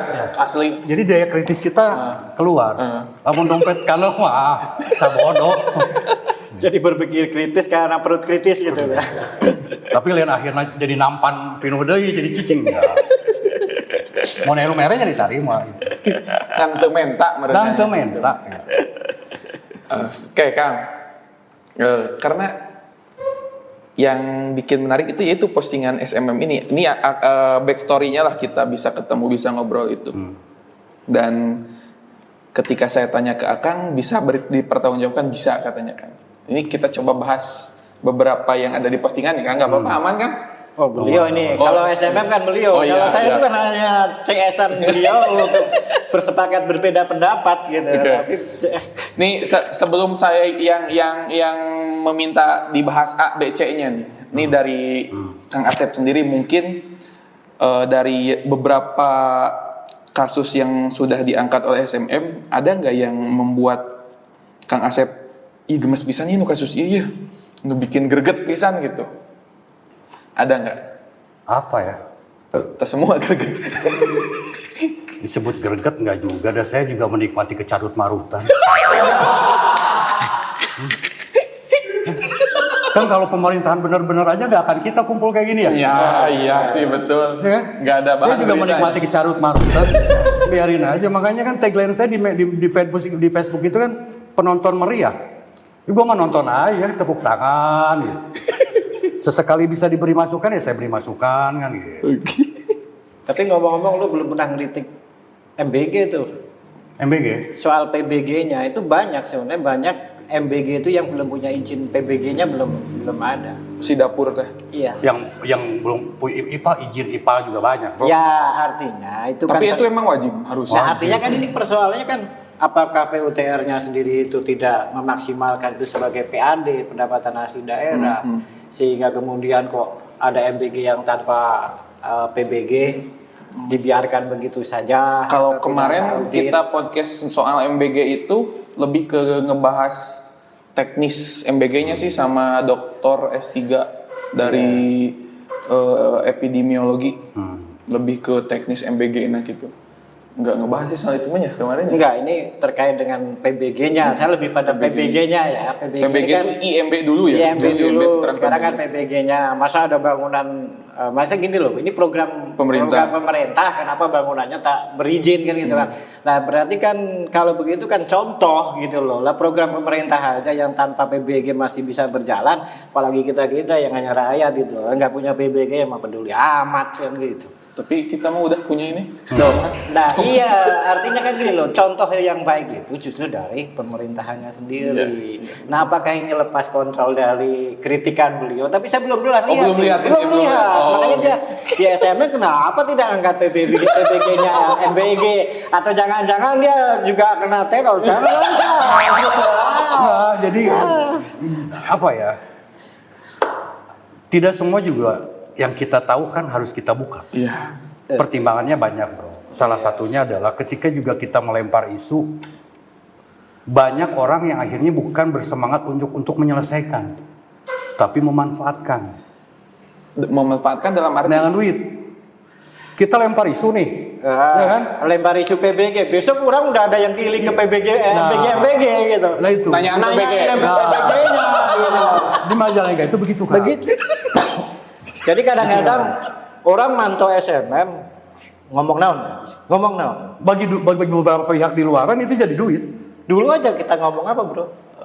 RLS rata-rata lama sekolah dan lain sebagainya itu dinas pendidikan. Jadi rata-rata sekolah di masyarakat Majalengka itu cuma SMP kan? 7,5 tahun. 7,5 tahun.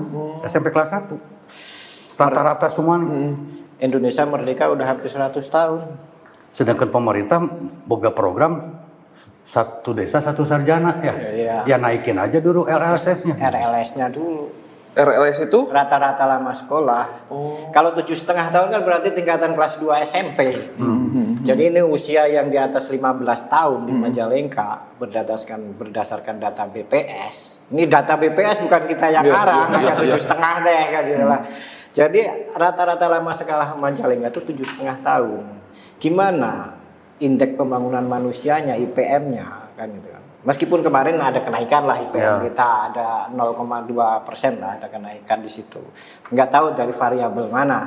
Tapi kalau kita lihat dari variabel RLS rata-rata lama sekolah yang masih 7,5 tahun, ya untuk ukuran sebuah daerah ya masih yang rendah kan gitu kan. Gitu. menarik banget. Lebar deui bahasanya, loba deui.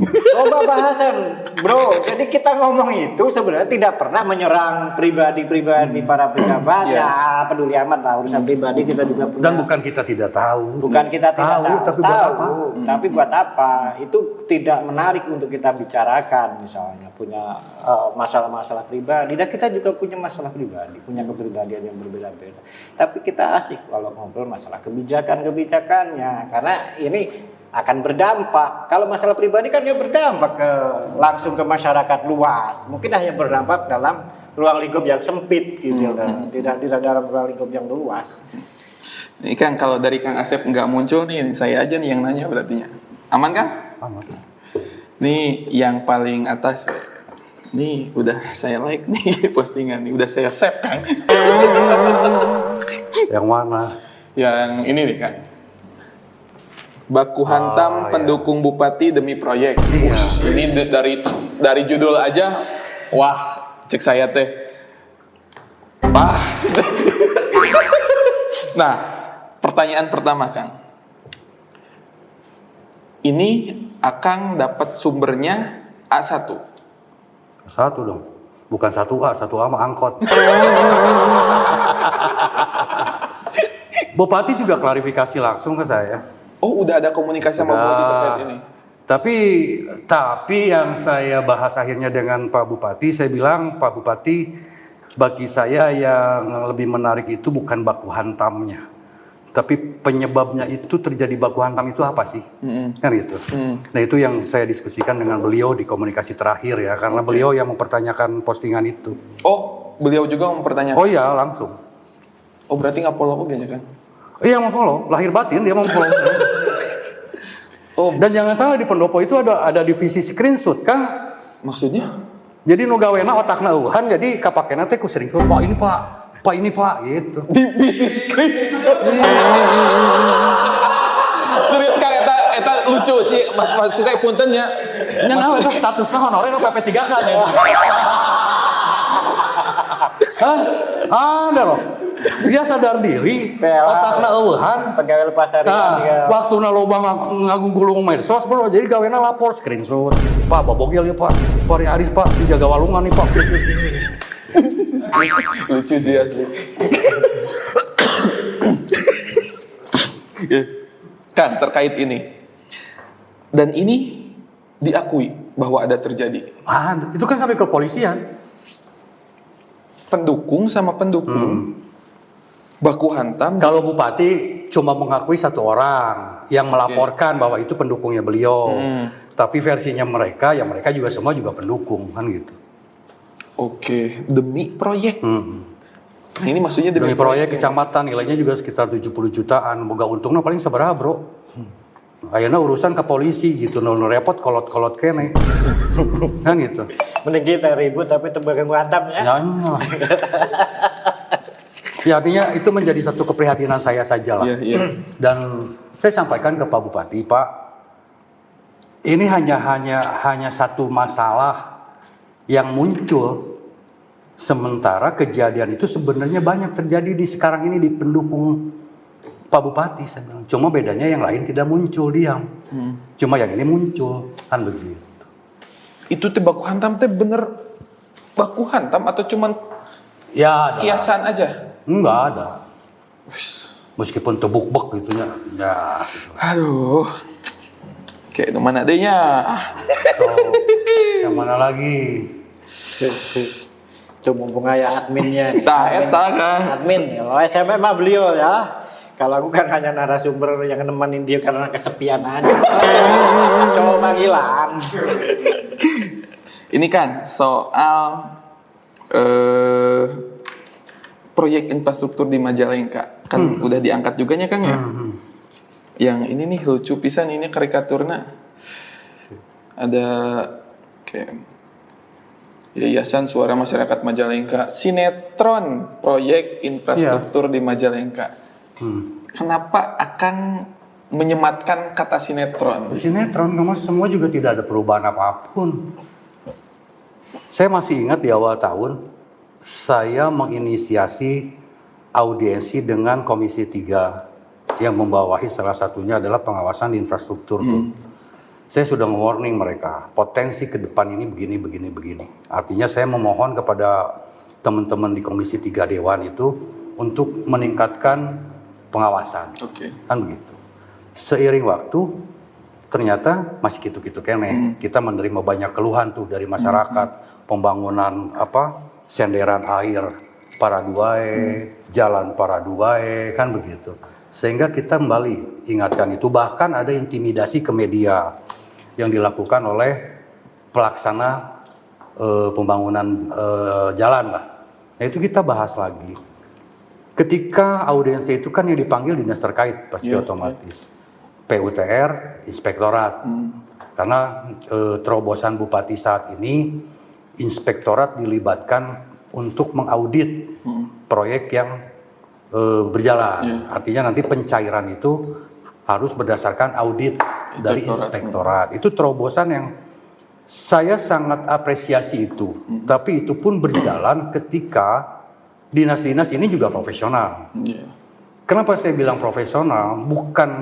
Bukan cek batur da ari ling pendopo mah geus nitip ka inspektorat wayahna nu saya mantong. Kan gitu. Geus nitip ka PUTR nu saya entong nya. Entong didatangan ku inspektorat. Ada ini. Wah, kan bener-bener. Ada. Mau saya bilangin ring berapanya bupati yang begitu? Aduh. Ada. Apa yang begitu nggak sinetron? Ya, kan inspektorat ke lapangan itu berdasarkan rujukan dari PUTR. Iya, betul. Lokasi ini yang didatengin.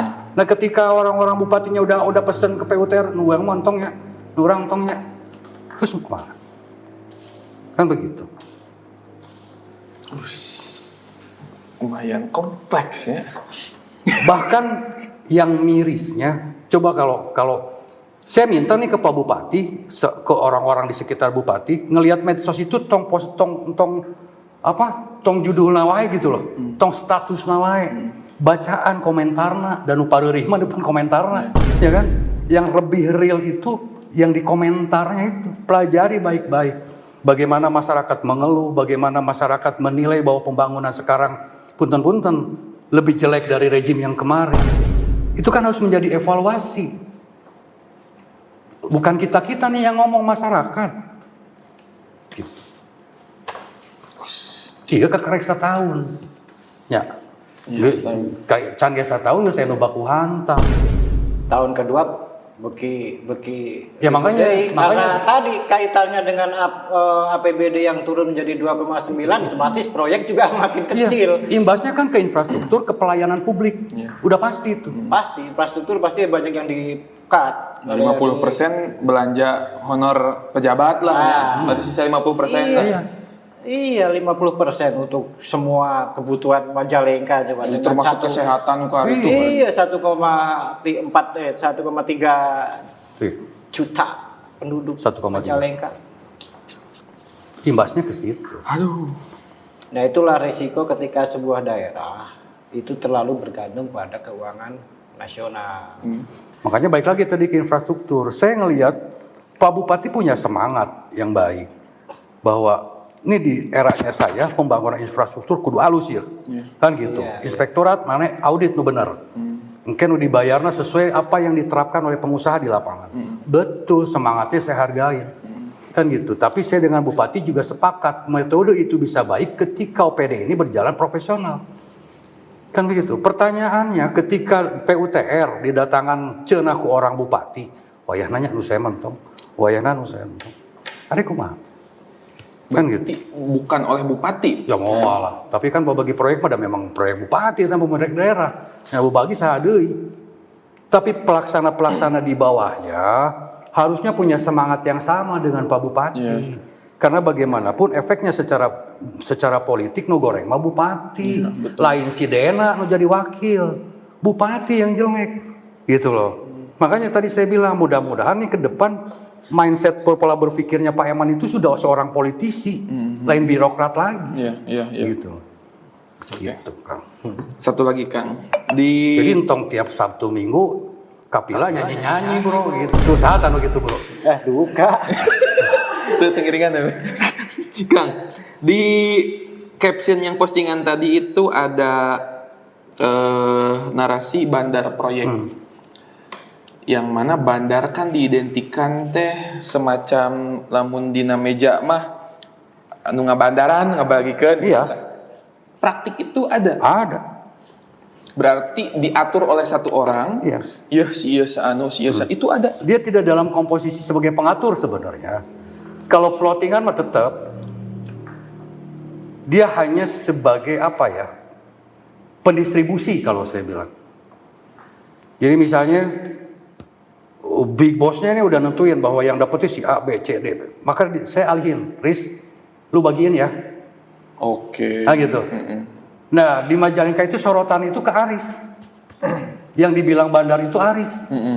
Padahal dia hanya pendistribusi. Gitu. Yang jadi masalah, karena Aris biasa ngabandaran, misalnya jatah si B nu tadi nanti lu jadi 2, kadang jadi hiji. Kayak nungguan nih rewel tuh diberi hiji. Oh ternyata rewel bere ada hiji, padahal jatahnya 3. Nah itu kan permainan lain lagi. Tapi itu yang membuat tidak kondusif di lingkar kekuasaan. Yang merasa punya jasa teka bere. Terus ternyata ada teman-temannya Arisma perusahaan AG Kakarek ternyata boga 5-7 proyek dalam satu waktu anggaran. Itu kan yang menjadi masalah. Jadi kasuudonan, jadi kasirihan lain. Nah kita juga punya jasa. Seperti dalam bahasa sekecil-kecilnya pendukung Eman Suherman di pilkada kemarin, dia merasa menyalakan tungku. Kan gitu. Kan hari di politik makan nu boga duit centang tu boga masa kan. Dari di politik mah spekulan suara itu ada. Yang tahu betul ini di blok ieu mah dukungan ka dieu. Itu tahu dia mappingnya. Yang punya uang belum tentu itu. Artinya kondisi tadi itu sebagai penguatan analisis aku bahwa satu periode itu bisa terjadi ketika sesama pendukungnya gambaran sudah terjadi perbedaan terkait dengan proyek, terkait dengan apa, otomatis kan kekuatan ini pecah. Kalau disebut ada barisan sakit hati nantinya itu pasti ada. Dan kemudian di awal-awal masih ingat gak kita ingatkan lagi tuh bagaimana sosok Ara Sirait yang notabene pejabat negara datang ke Majalengka di ruang terbuka sampai ngomong, Pak Bupati sama wakil jangan berantem terus dong. Ada itu. Wah, statement terbuka. Terbuka di ruang publik. Statement terbuka. Itu kan harusnya dianalisa. Lamun ngerasa Ara itu sebagai pejabat negara, kolotna yang notabene bisa menengahi dua pihak ini ya riungkeun atuh tiluannya cukup meureun. Ya, kenapa itu harus dibuka di ruang publik? Sosok Ara memperingatkan, Dena kamu jangan dulu main proyek ya. Kamu masih muda, banyak belajar aja dulu gini. Itu kan harusnya dianalisa secara politik. Ada kan? Tuh, berat. Ya kan? Jadi we masyarakat teh nyaho pemimpinna para saya wae. Atuh rek iraha mikiran aing gitu mah. Ya. Terus pertanyaan naon sih nu dipasehakeun? Ya, Bro. Pepesan. Nah, Pepesan. Pepesan kosong. Pepesan kosong. Maksudnya? Iya, ngan rame na bae kan gitu. Oh. Bebenangan masa gitu-gitu nah. Iya. Gang yang menarik lagi nih. Tayang ya. Tayang. Editor? Aman Kang, aman. Perlu ada sensor bisik kayak Nggak ada. Oh, nggak perlu. Dipertanggungjawabkan. Sebagai narasumber kita mempertanggungjawabkan. Apalagi analisa. Kalau analisa kan hanya dibantah dengan analisa lagi kan begitu kan. Saya menggunakan analisa berdasarkan pada pemikiran saya, temuan-temuan di lapangan saya yang kemudian keluar dalam pendapat-pendapat yang saya sampaikan di Jaga Walungan Podcast ini. Saya berharap ini bukan hanya kita-kita ini yang bersuara kritis semacam ini. Karena tadi bahwa kita sadarkanlah para pemimpin-pemimpin di Majalengka ini. Ketika anti kritik itu ya jangan sampai yang anti kritik yang tadi, yang poin ketiga, karena tahu salah gitu loh. Kalau dia tidak tahu kesalahannya, ya dengarkan kita bahwa itu salah kan gitu kan. Atau memang ngerasa bener kan gitu, ngerasa bener banyak ego kan gitu bro, kira-kira kan begitu bro. Iya. Susah kalau yang kita hadapin ego ya susah. Kan tadi menarik sedikit tentang wakil bupati. Tadi kan dari awal nih sampai barusan yang banyak kita bahas itu terkait dengan bupatinya kan. Nah, peran wakil bupati menurut Akang sudah sesuai dengan perannya ataukah ada yang belum sesuai atau gimana? Ya apa ya, udah wakil juga, cek saya mah udah wakil mah udah nggak punya cap ya, stempel aja dia nggak punya, gitu loh. Masih mending nggak punya cap. Ya artinya nggak punya kewenangan apa-apa. Mendingan sekda. Mendingan saya udah punya cap, punya kewenangan. Kalau sekda itu kan bisa paham. untuk mengatur di ruang lingkup birokrasi itu dia punya bisa ngeuremkeun ngahidengkeun gitu kan ya. Gitu. Ya kalau udah sejauh ini ya bagus lah. Dia bergerak ke lapangan. Tumben. Hah? Tumben. Ya bagus aja daripada ente. Terlepas di lapangan ternyata dia menyusun dukungan untuk nanti ya, mah nggak dianalisa sama pendopo kan begitu. Tidak ikutan saya. Bukan. Ini memang menarik. Sosok Dena ini kan masih muda. Iya. Kalau saya makan dari sisi politiknya ya, analisis politiknya, bahwa ini ke depan ini Dena ini lebih safe untuk pencalonan di 2031. Ada potensi. Oh, sama. Karena Dena ini pasti akan diusung dengan Golkar. Ini prediksi. Iya. Tapi sekarang belum masuk ke. Bukan prediksi saya. Ini ada semacam deal politik bahwa nanti besok itu ketua DPD Golkar itu tetap Cipet. Iya. Dan Dena itu akan diposisikan sebagai sekretaris Golkar. DPD-nya. Tapi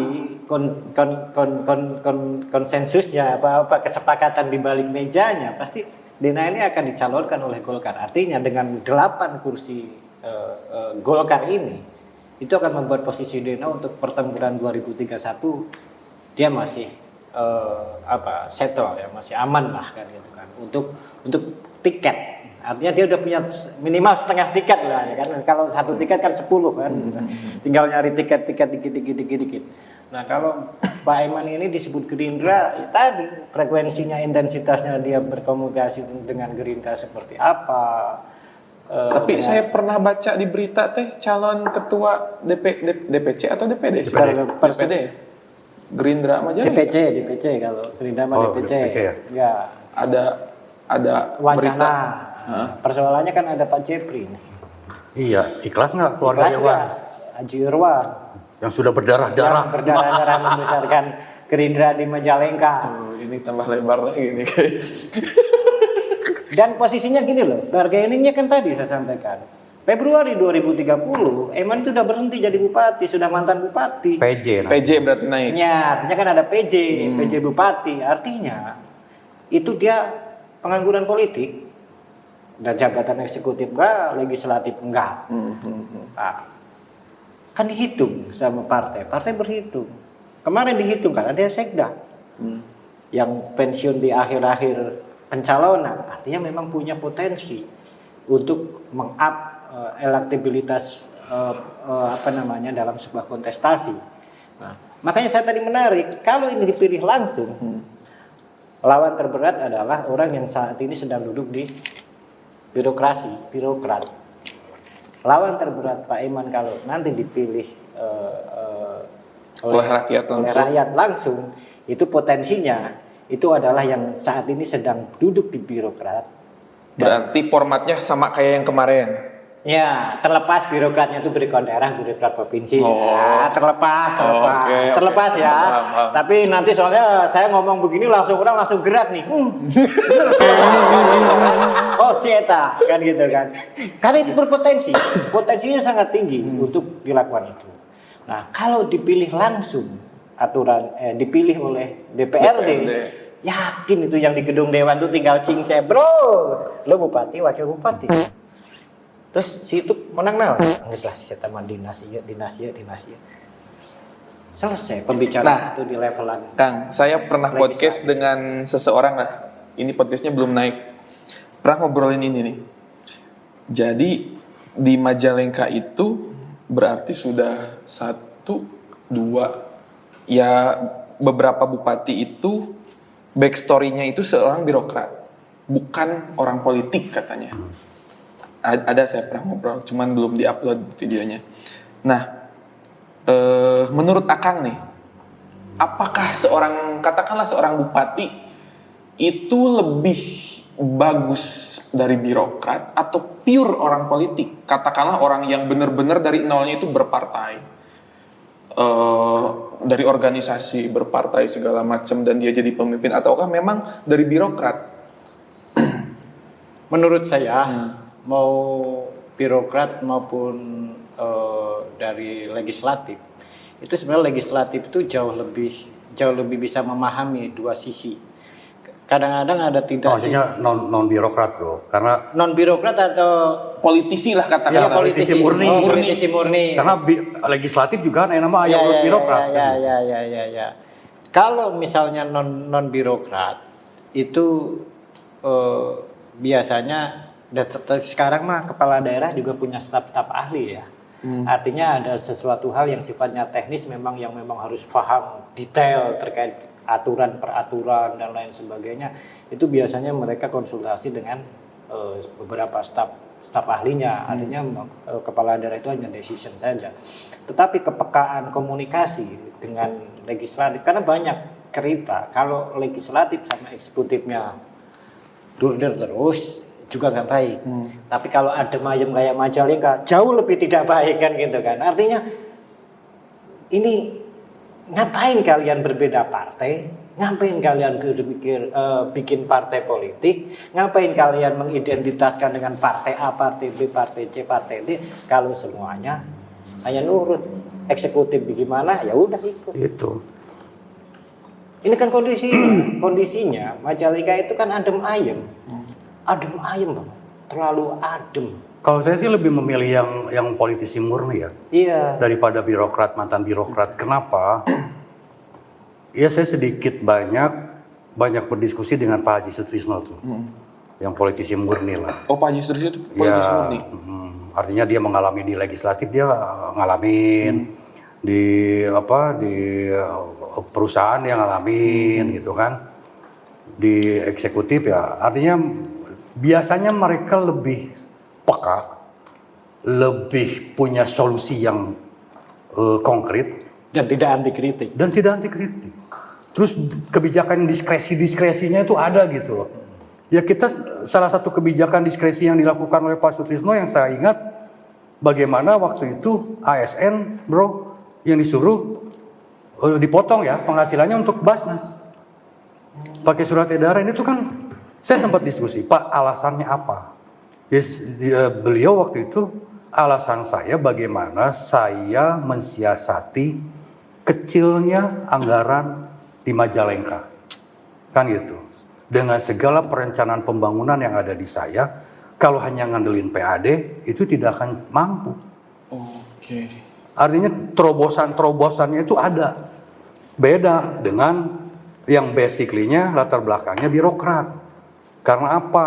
Ya kembali lagi seperti saya masih ingat Pak Sutrisno bilang, kalau kita sebagai kepala daerah manut ke birokrat, celaka bah. Loh kenapa Pak Haji? Karena birokrat itu mindsetnya hanya menciptakan kegiatan penyerapan anggaran. Sudah. Gitu. Artinya, kalau memang latar belakangnya bupati ini birokrat, ya mindsetnya mau jauh begitu. Nyieun anggaran, nyieun kegiatan, nyerap anggaran. Gitu loh. Dia tidak akan banyak menganalisa dampak politiknya seperti apa, dampak ekonominya seperti apa, sosialnya seperti apa. Lu penting mah anggaran keserap. Nah itu. Makanya itu yang menjadi masalah Menteri Keuangan sekarang. Duit loba ngendap. Betul nggak? Iya.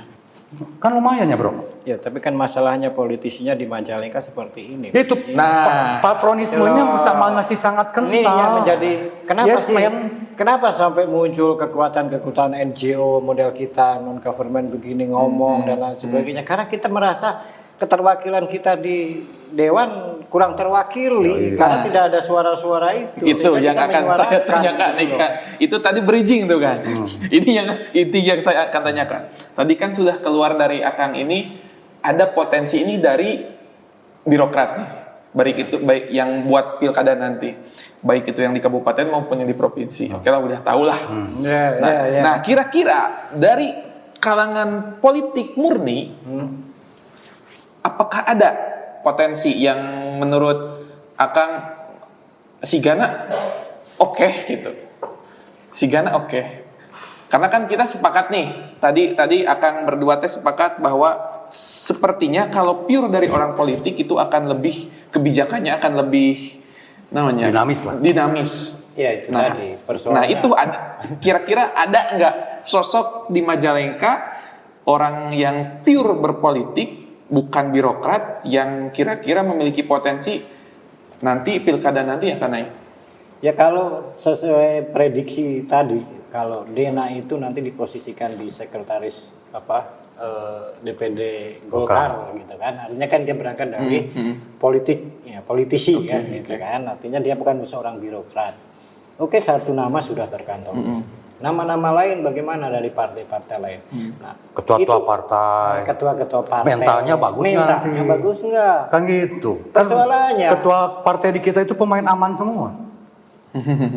Loh, ini kan gini loh, sebagai partai pengusung gitu kan, diposisikan tidak pernah diajak berkomunikasi sama orang yang diusungnya di pilkada kemarin atau intensitasnya kecil, tapi mereka tidak bersuara apa-apa. Harusnya mereka harus ngomong dong. Diam-diam baik.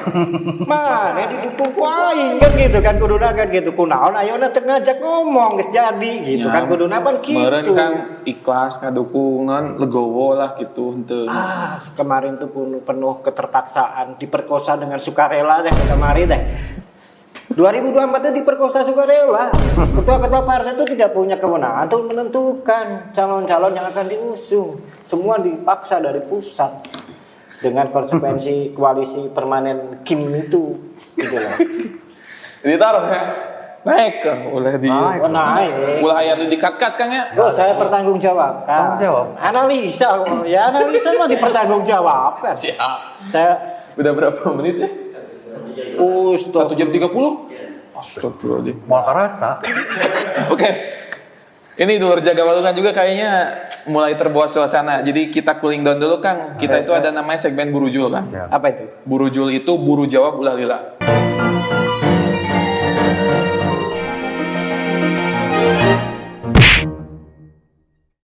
Semacam pertanyaan cepat.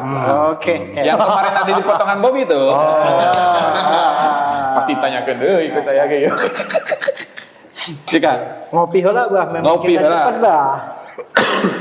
Jadi iya lain pertanyaan bener Kang, pertanyaan cepat. Salah kita naon berarti cepat. Cepat dah iya mah. Justru dialah salahna kita gitu. Oke Kang. Aris dulu lah. Lu dulu Riz.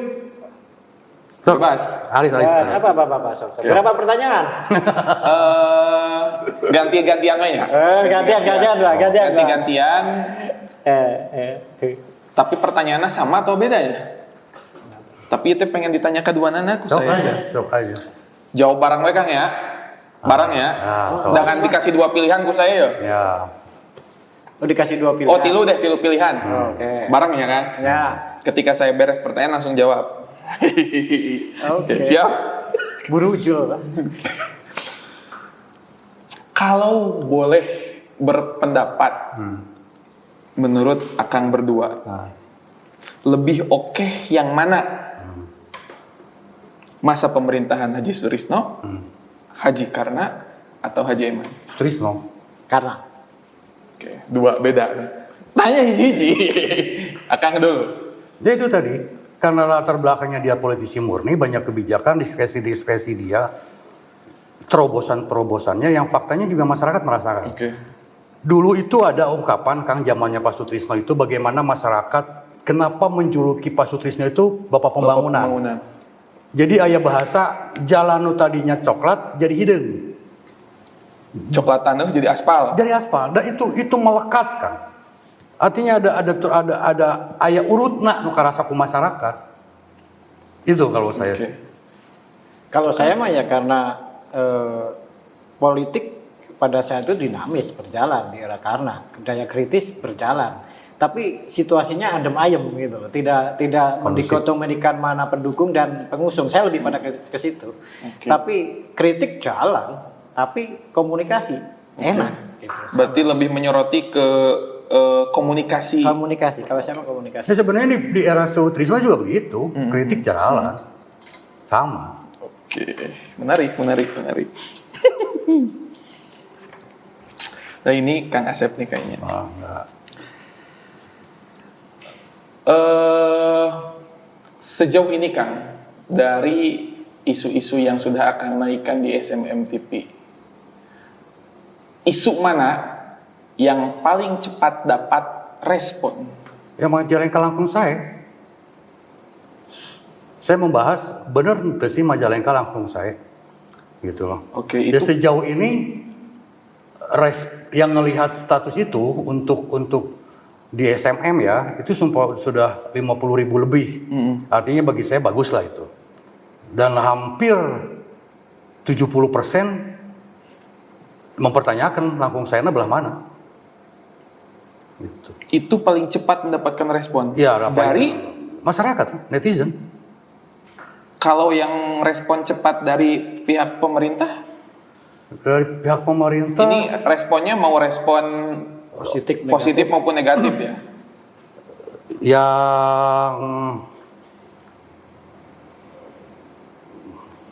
yang langsung tanpa saya lapor ya itu yang baku hantam. Oh itu langsung di Ya karena penilaian Pak Bupati kok terlalu tendensius gitu ya. Karena versinya dia yang pendukung ini cuma ini loh, yang lainnya enggak gitu. Resep.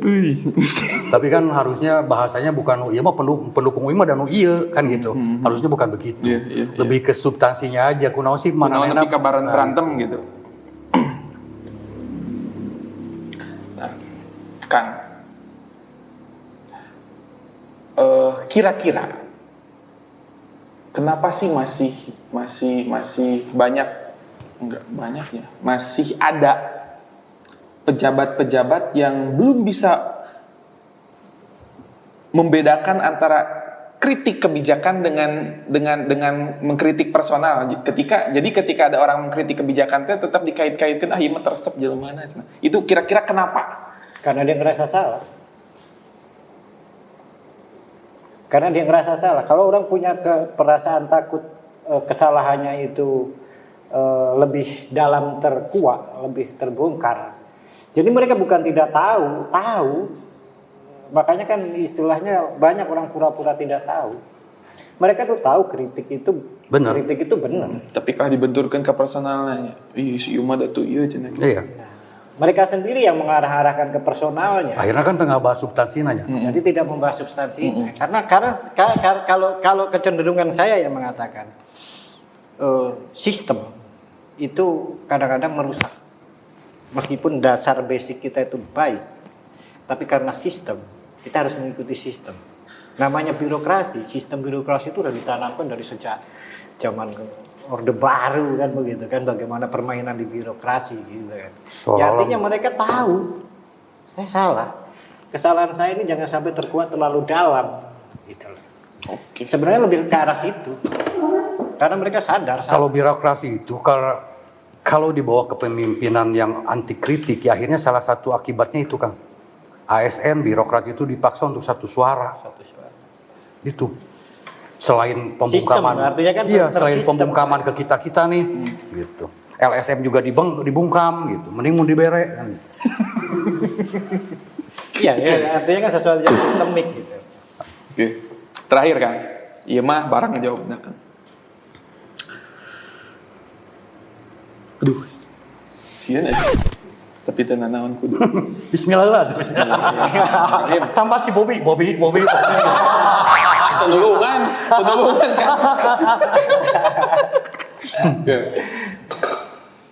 Apakah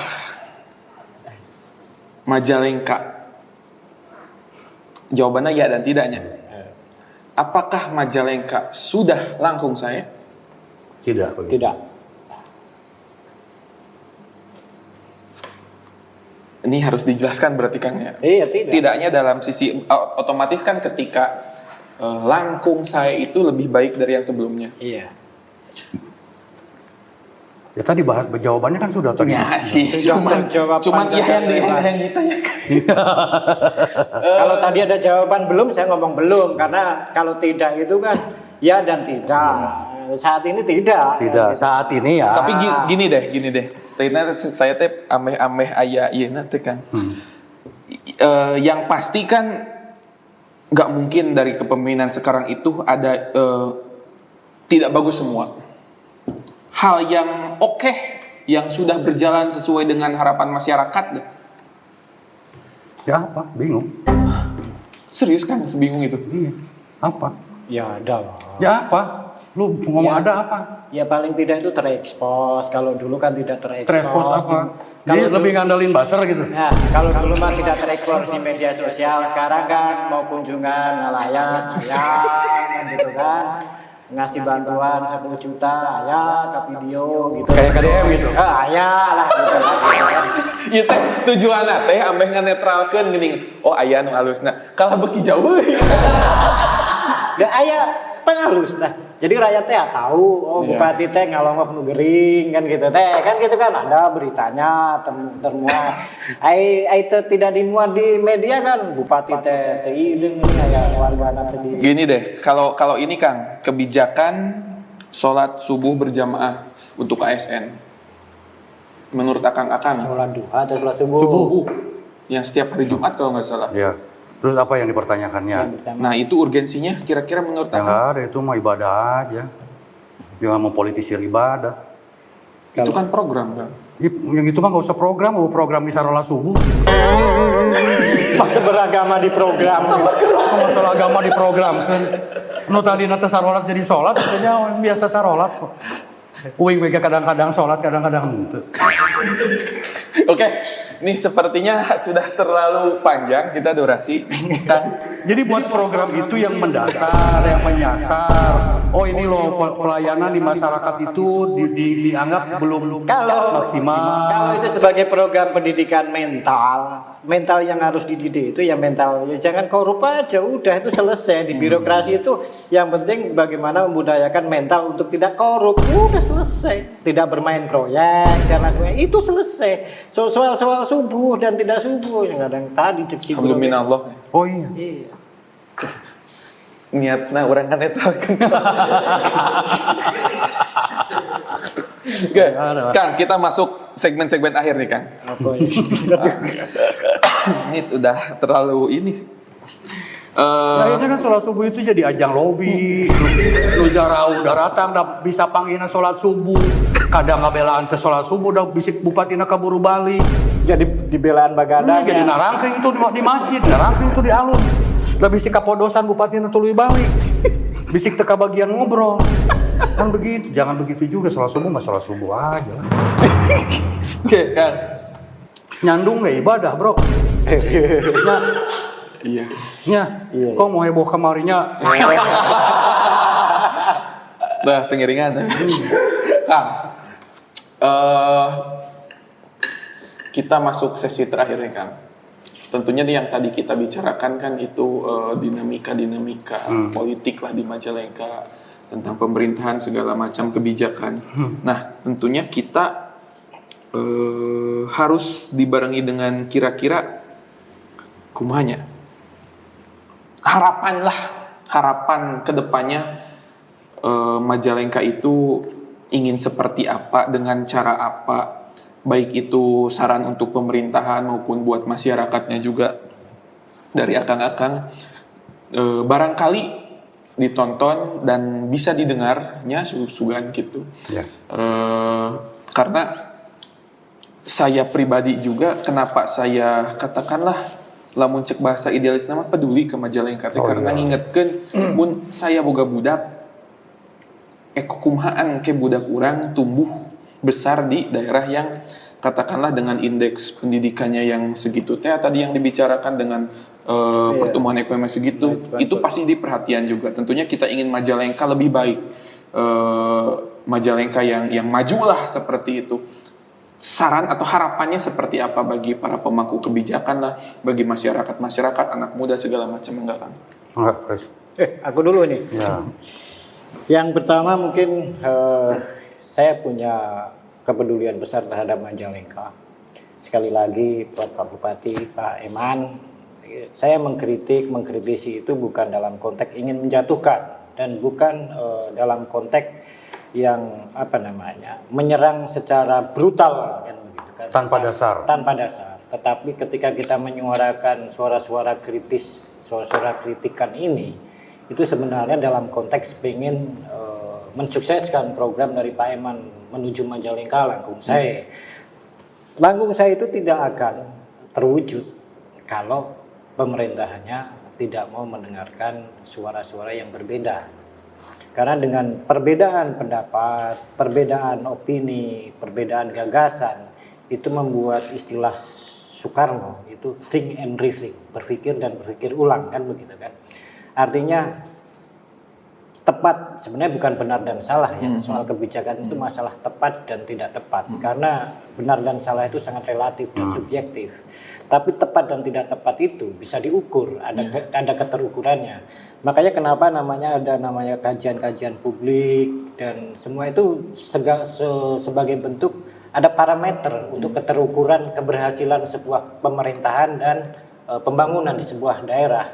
Artinya janganlah kemudian konflik-konflik yang sifatnya politik, konflik-konflik yang sifatnya kepentingan, yang itu sifatnya sebenarnya sebuah story masa lalu, sebuah kontestasi, itu dipelihara terus dalam konteks menata Majalengka yang lebih baik. Artinya potensi Majalengka itu baik yang kemarin di kubu A dan kubu B itu semua adalah potensi-potensi putra-putra terbaik Majalengka. Saya berbeda dukungan tapi kita tetap berkomunikasi dan lain sebagainya. Daya kritis kita tetap kita kembangkan dan itu kan. Dalam konteks apa? Itu untuk Majalengka yang lebih baik. Nah, untuk generasi-generasi mudanya saya menyayangkan sebenarnya untuk generasi muda ini. Karena ada namanya lembaga yang menaungi anak-anak muda, justru cara berpikirnya kembali pada cara berpikir ortodok. Anak muda itu harus berani berbeda, harus berani memberontak dalam konteks pemikiran, ide, gagasan. Hidup Bobi. Ya, kan gitu. Hidup kan? Bobi. Nah, kan gitu kan.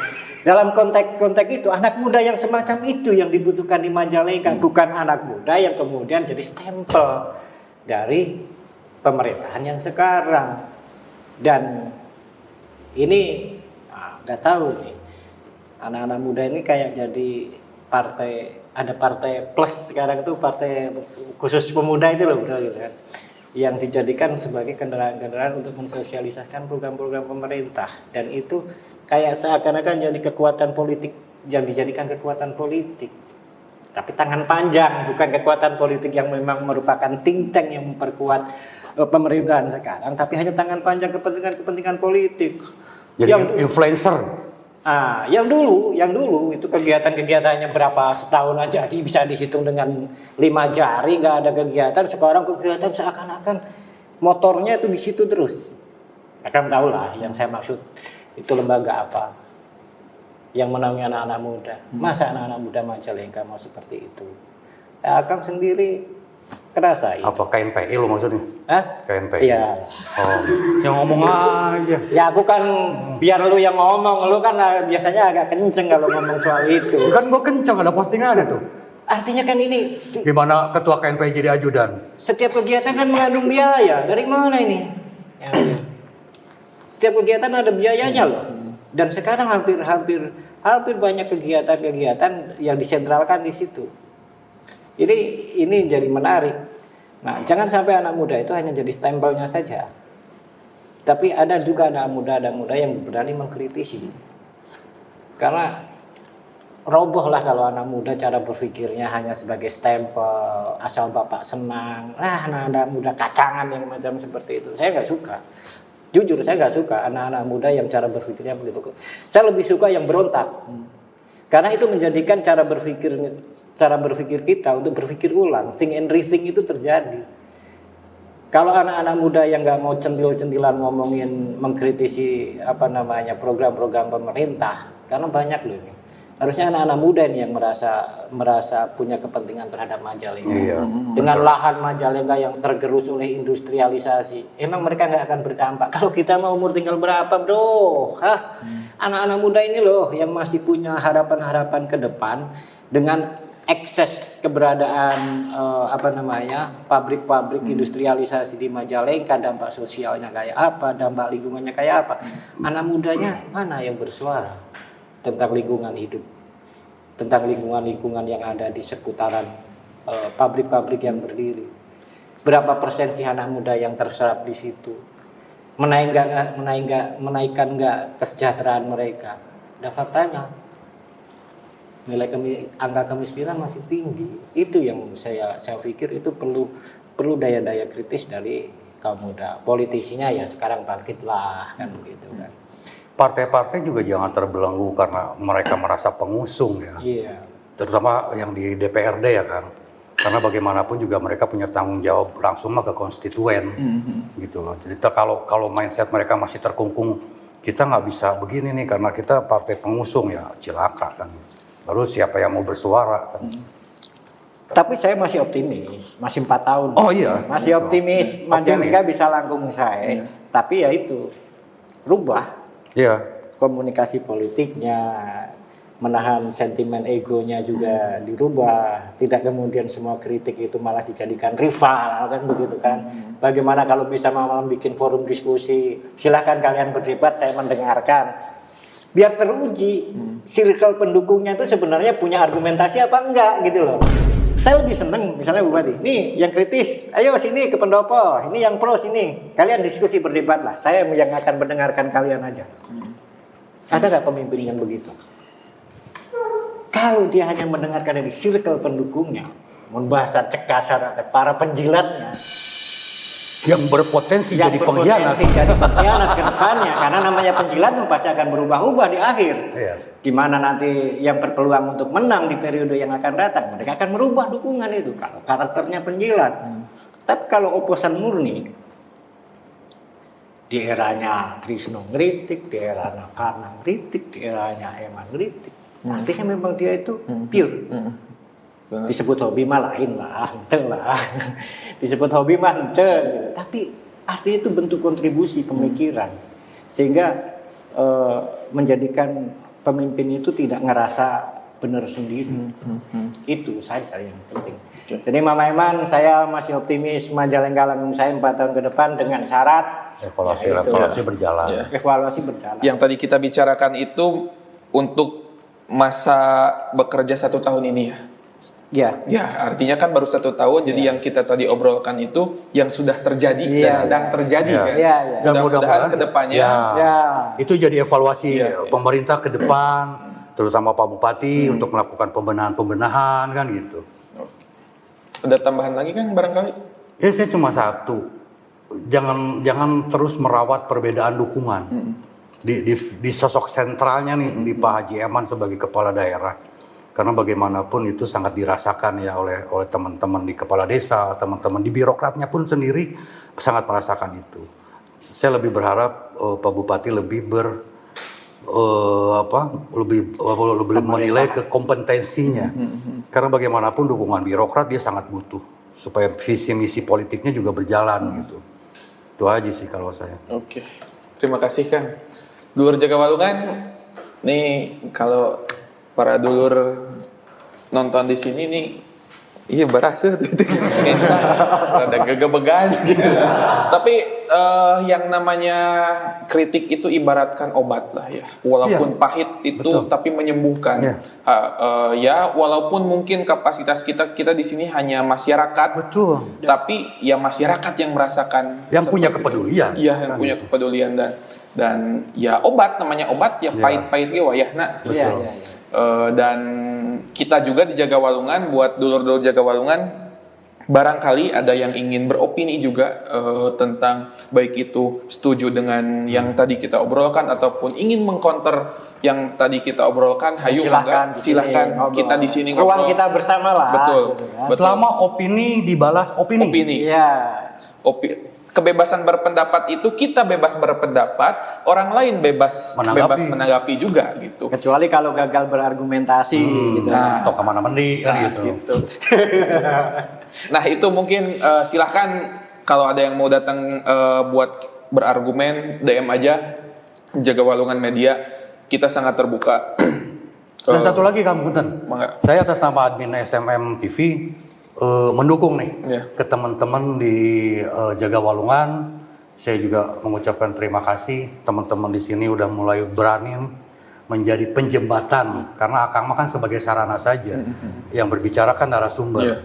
Dan itu saya yakin masyarakat Majalengka sangat membutuhkan kita yang memang mau berbeda, tapi dengan dasar, bukan berbeda karena kebencian atau apa. Betul. Saya support. Siap, hatur nuhun Kang. Kita berharaplah muncul Bobby yang lain. Oh iya, Bobby. Oke. Ini lumayan udah panjang ya durasi? Hah? 2 jam. Wes, ini rekor Kang.